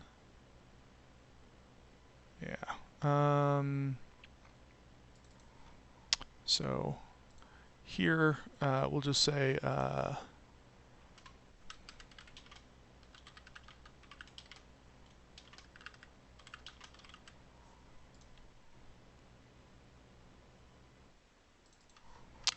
name these just a little bit. Okay. So don't need that. We'll need to get the appropriate NN imports. We'll grab those from here.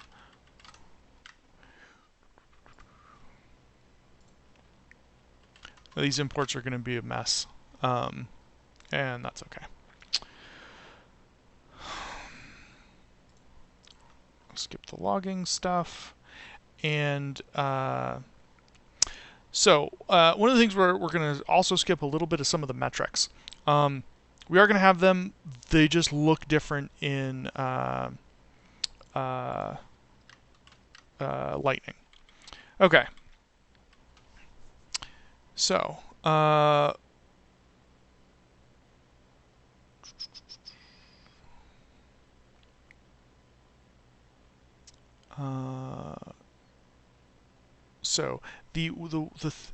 gonna have to go look up something about how you can return multiple values from your training step.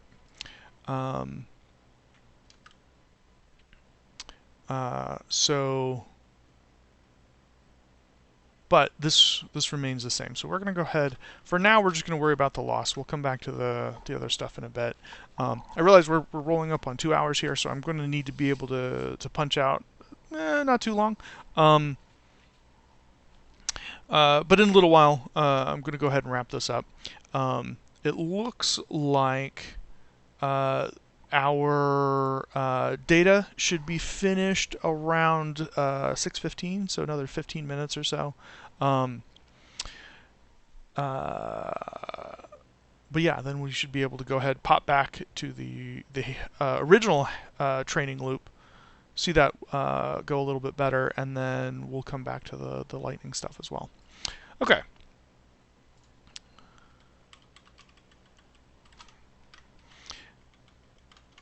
All right, so the validation step is going to look very similar. In fact, it's going to look exactly the same.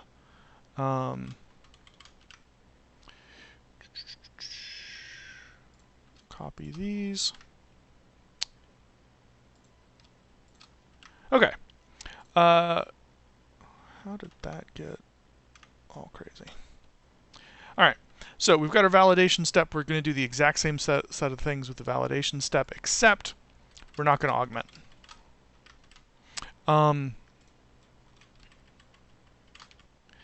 And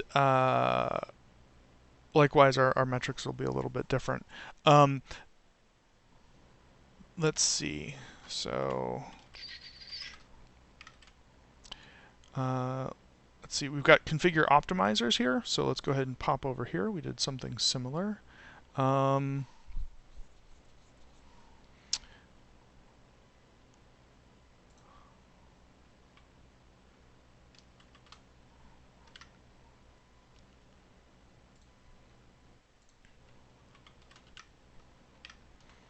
So we'll go ahead and set fine tune to false.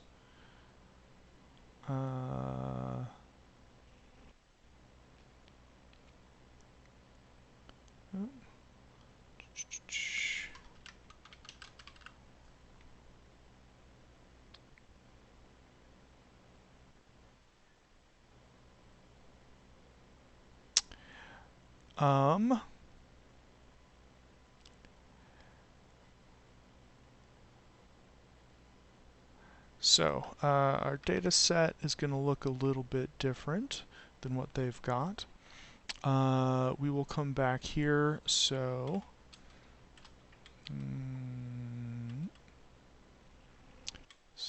they handle the data loader stuff for us. Oops, didn't need that.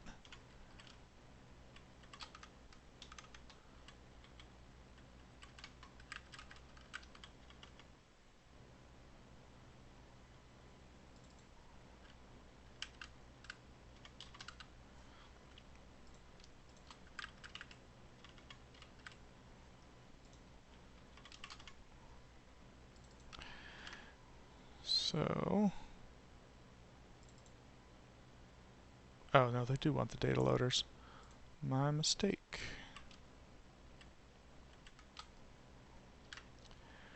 So one of the things that Lightning has is they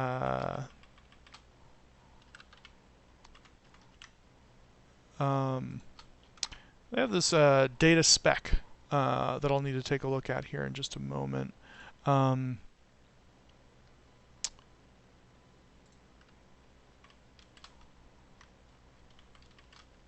Oops.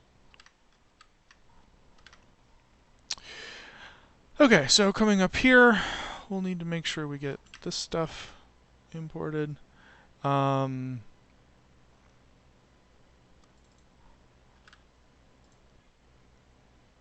Okay. Get some.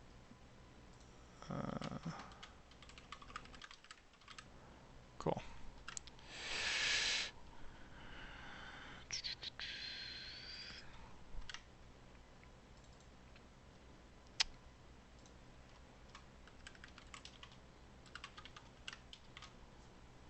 Just gonna get the L.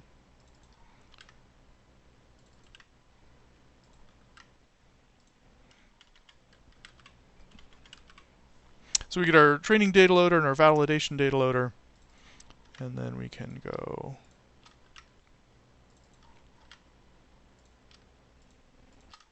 like so. Okay. Our cache stuffing seems to have slowed down. That's a bad sign. That's not super surprising.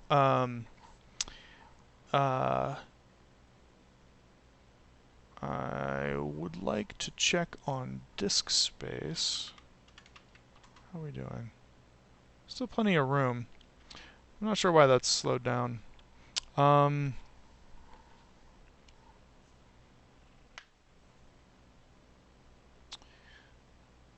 see, we added about 10 minutes. Yeah.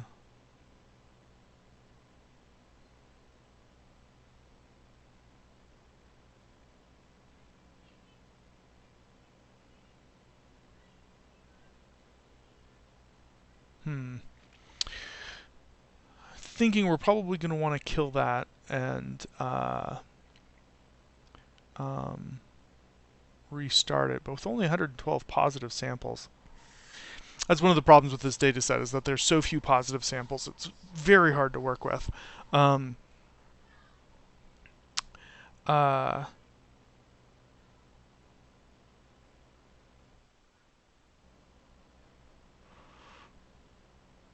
But yeah, what we can do is we can set it up to sort by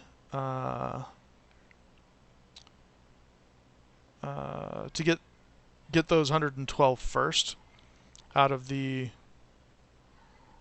Actually, no, it's going to be about all of them.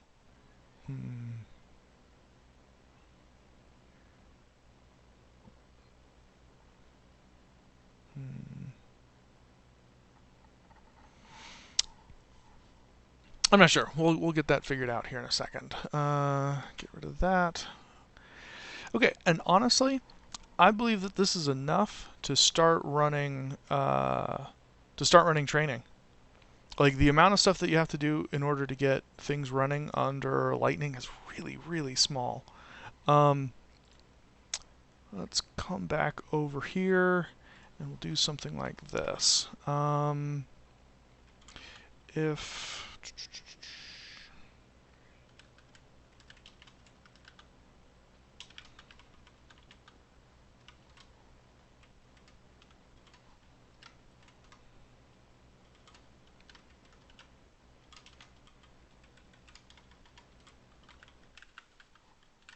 I think we're going to have to go ahead and kill this. We'll let it commit for a couple, and then we'll kill it again. We'll have workable data, and we'll go from there.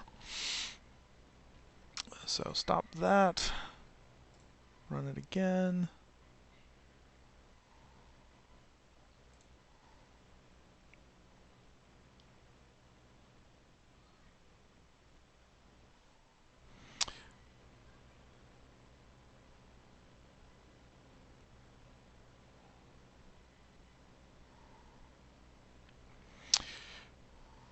Okay.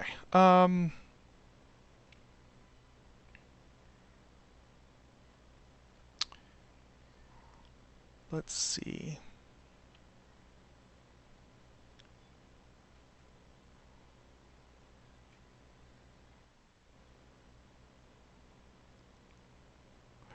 So one of the things that we talked about is adding a training or not flag to this.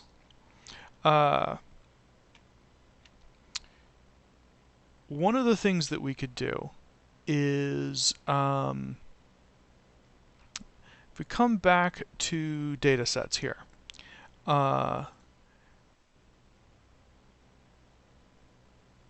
we can get our candidate info list, or actually we get our candidate info dict.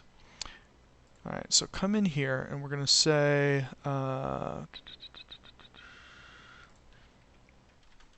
get candidate info dict.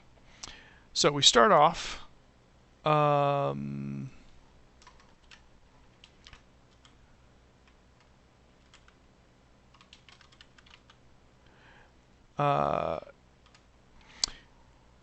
what we're going to say is, all right, I want to go ahead and I want to create my training and my validation sets. We want to split by the series IDs. So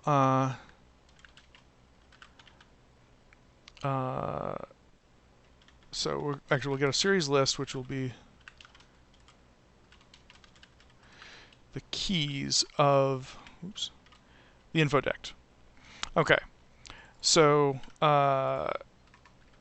train list will be if we come in here, we can see. I want to make sure we're using the same logic.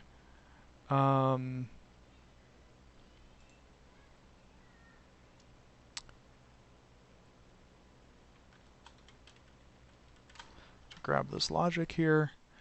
So, okay, so what we're going to say is the validation list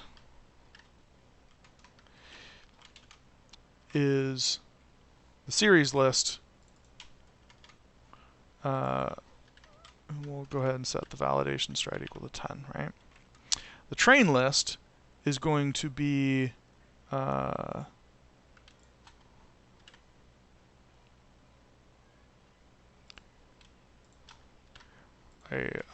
copy of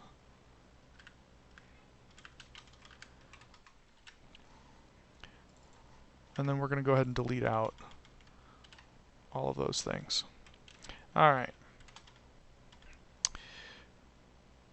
So, coming back here. We will say, like, what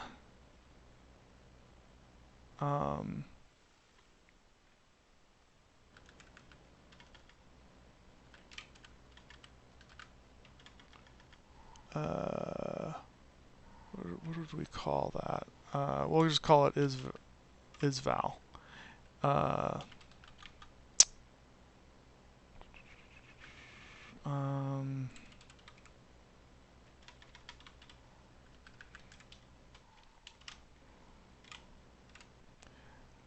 Let's see.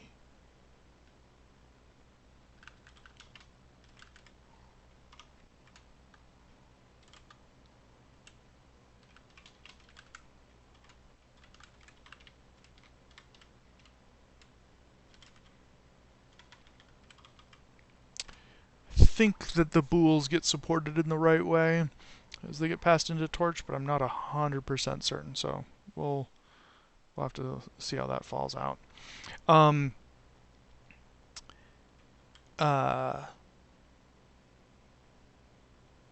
So we would say, okay, here is the is it a member of the validation set or not? And then down here,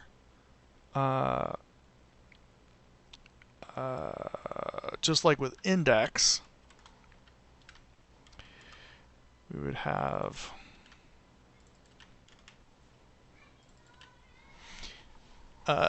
prototype dot is val, and now we've got a flag running through all of it that says whether or not it's validation or not. Now, probably what we would want to do is we would also want to change label to be from label to is candidate, is is nodule, is malignant, because that way we have our data set with our two different labels that we'd be storing, um, and yeah, we'd be able to go from there. Um, oh, let's see.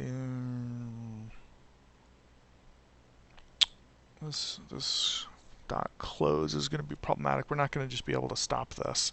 Let's do.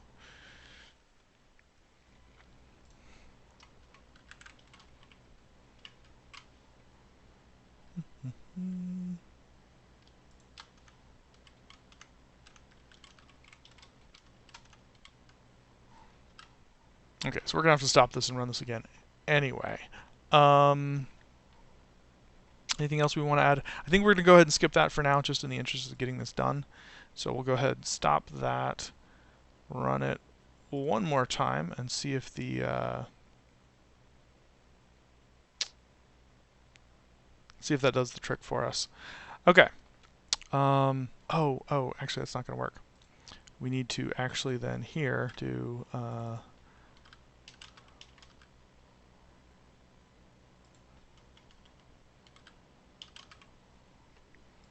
and we need to make sure that we actually get an isval call.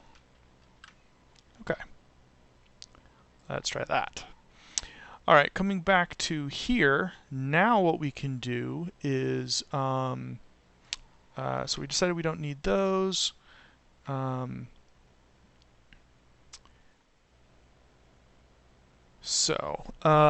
we're going to want to do is we're going to make torch dataset, and we're going to say keys equal train keys.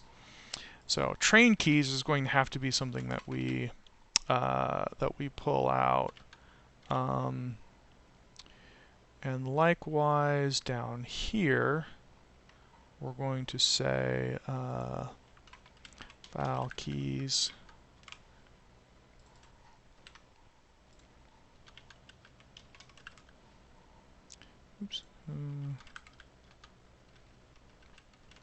helps if I remember how to program. All right. Cool. Okay, that's stopped. Let's go ahead and stop this, and then change this to train hanger, and see if it works. Actually, we'll go ahead and leave those for now.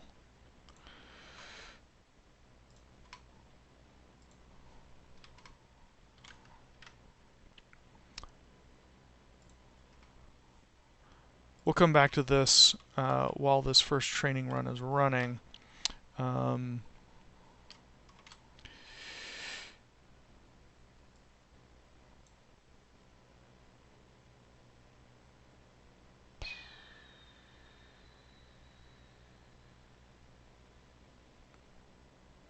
what I was afraid of. I think it kills it a little too definitively.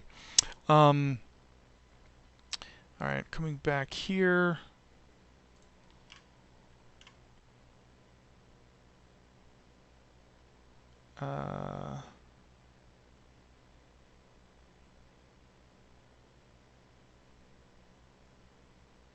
Well, actually, we'll just do this.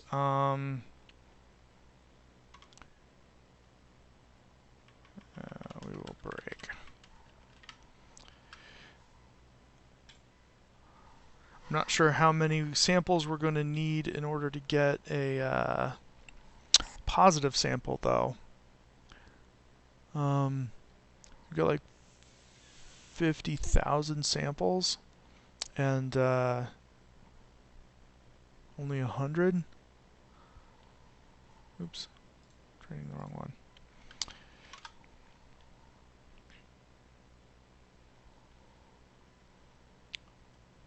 Oh, whoops.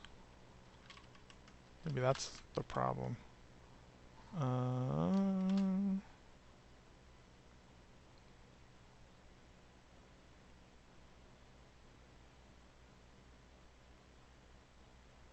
That should get us a couple positive samples.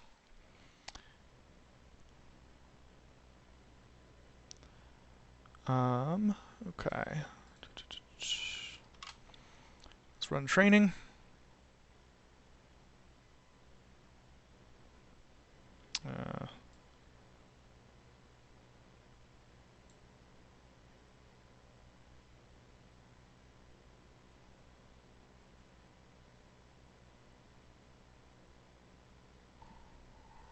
Why is that not? Why are we only getting one sample? Oh. So let's do this. Equals, let's call it 5,000.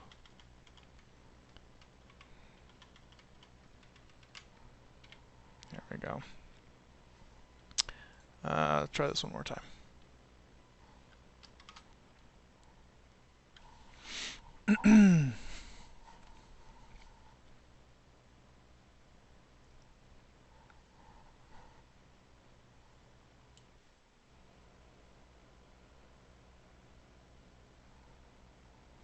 Let that run for a minute.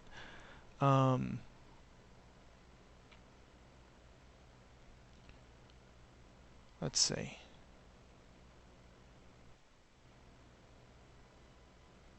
Coming back to here. Let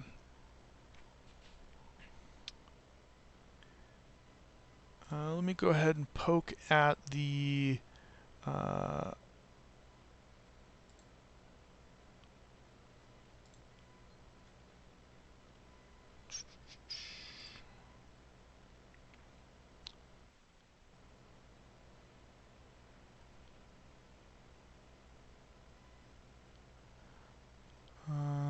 let's see.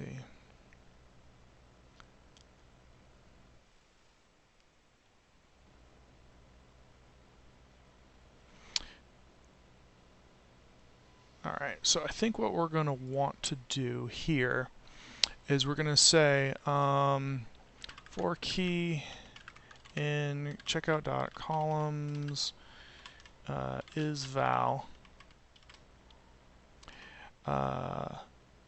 value equals well, we'll do this. We'll do is val call equals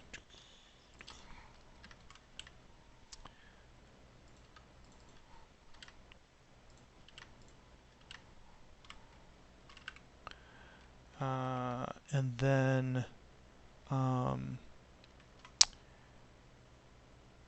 so value at that point should be an numpy array of size 0. So we say if value 0, then val keys dot append key.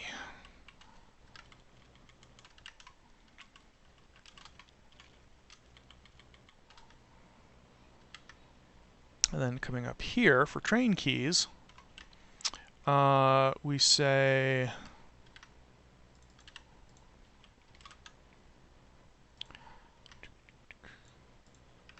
so we're gonna leave that out for the time being, but let's go ahead and try running it.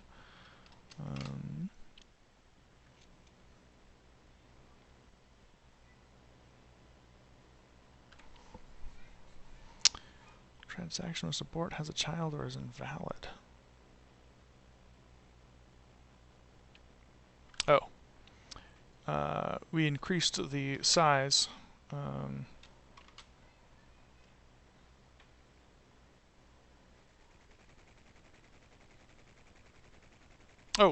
Cool. We're training. Let's go ahead and get rid of some of those debugging logs that we've got in our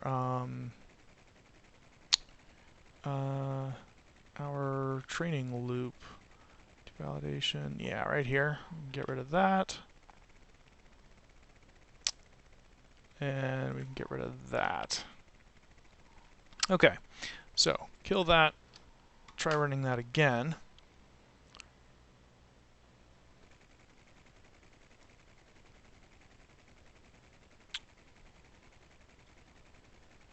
So our batches are size 24. We've got 209 of them. That seem about right. Let's see. Let's come down to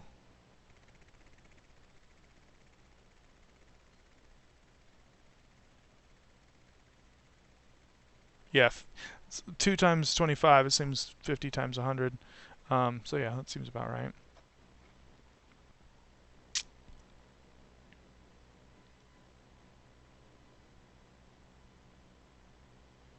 Yeah, we've got 5 samples here.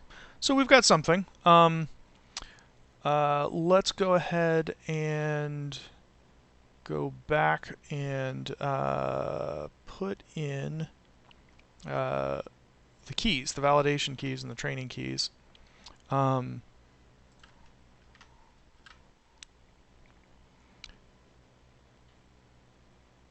So you'll see here that our training sets and our validation sets are the same size, which is not accurate. And it's all 5,000, which is also not what we want.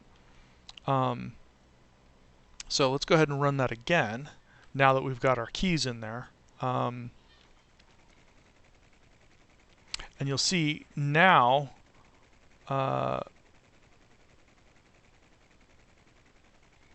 we've got 180 training batches and 29 validation batches. 29 validation batches seems like... Oh, that's right. That's right. Because we're not... 9.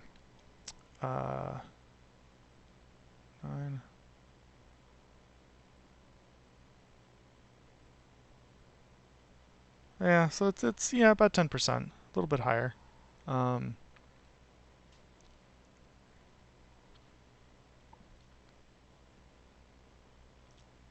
we're still getting division by 0 because we're not doing a very good job of training, but that's not shocking given... oh, we're also not writing... Are we writing the metrics? No, we're writing the metrics here. Okay, but that means now we can pop over here to this one. Let's go ahead and edit in another configuration.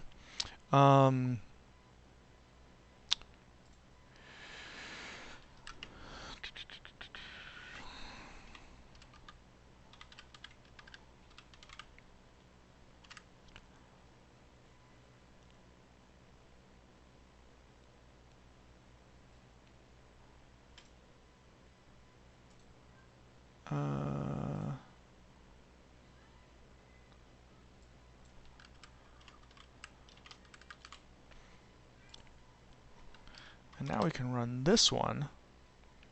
Oh,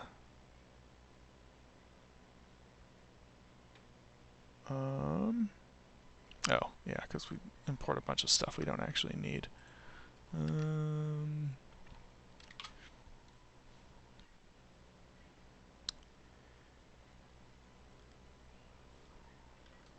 Torch Vision requires pill, which we don't have.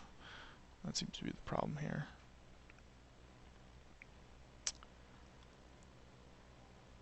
Ah, right.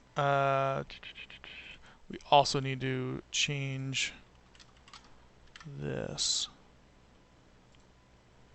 And to be clear, the problem, this Hangar constants thing is only an issue because I don't have a whole lot of free space on my desktop. I thought uninstalling Witcher 3 was going to be good enough. It was not. Oh, batch size.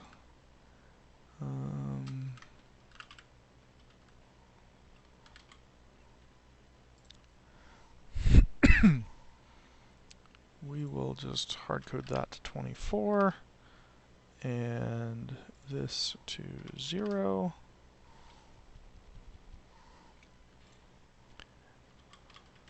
Don't need that. And this will be true.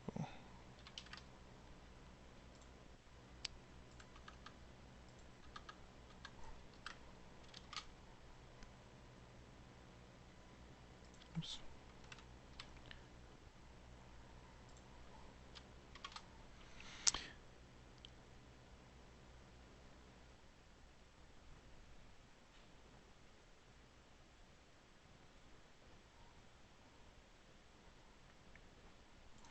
All right, and there's one more thing that the lightning stuff suggests is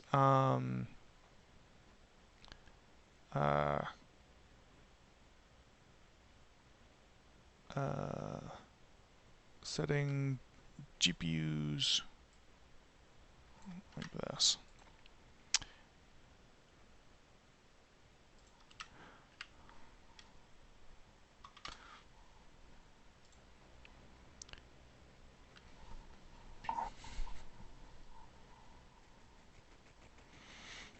And we're training on Lightning now. Now, Lightning is one of those it's one of those frameworks that allows you to do quite a bit, but it's all kind of opt-in. As you can see here, it's very, very simple.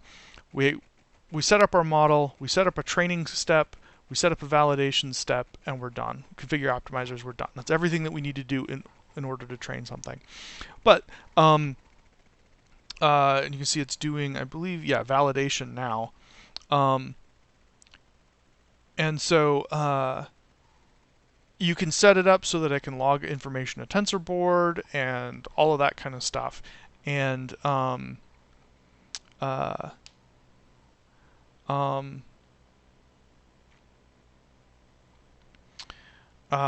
it's really pretty powerful. I've looked at it some myself. I like how it's structured. I like how it doesn't force a whole lot of decisions on you that it doesn't need to. And I found the code base to be pretty cool to look through. So I'm sorry we didn't have a whole lot of time to get into what Lightning can do more. It's been about 2.5 hours now. I figure that's probably more than anybody wants to listen to me talk. So I'm going to go ahead and sign off here. Anyway, I hope you enjoyed this. I had a good time. Sorry if it was a little unpolished, but I think it was an authentic experience for using both of these libraries.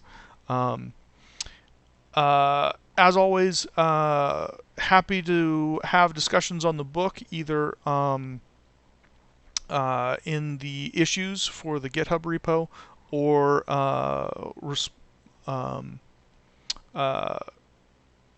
making comments on the Manning website. I always don't always get to them right away. Got a day job, got 2 kids, so keep pretty busy. But every couple of weeks I'll go through and go through all of the issues, respond to people, try and get back to people on that kind of stuff. So in any case, thanks for watching. Appreciate your time. I hope you enjoyed it. Please let me know if you've got suggestions or comments. And I hope you enjoy the book. Take care. Stay safe out there.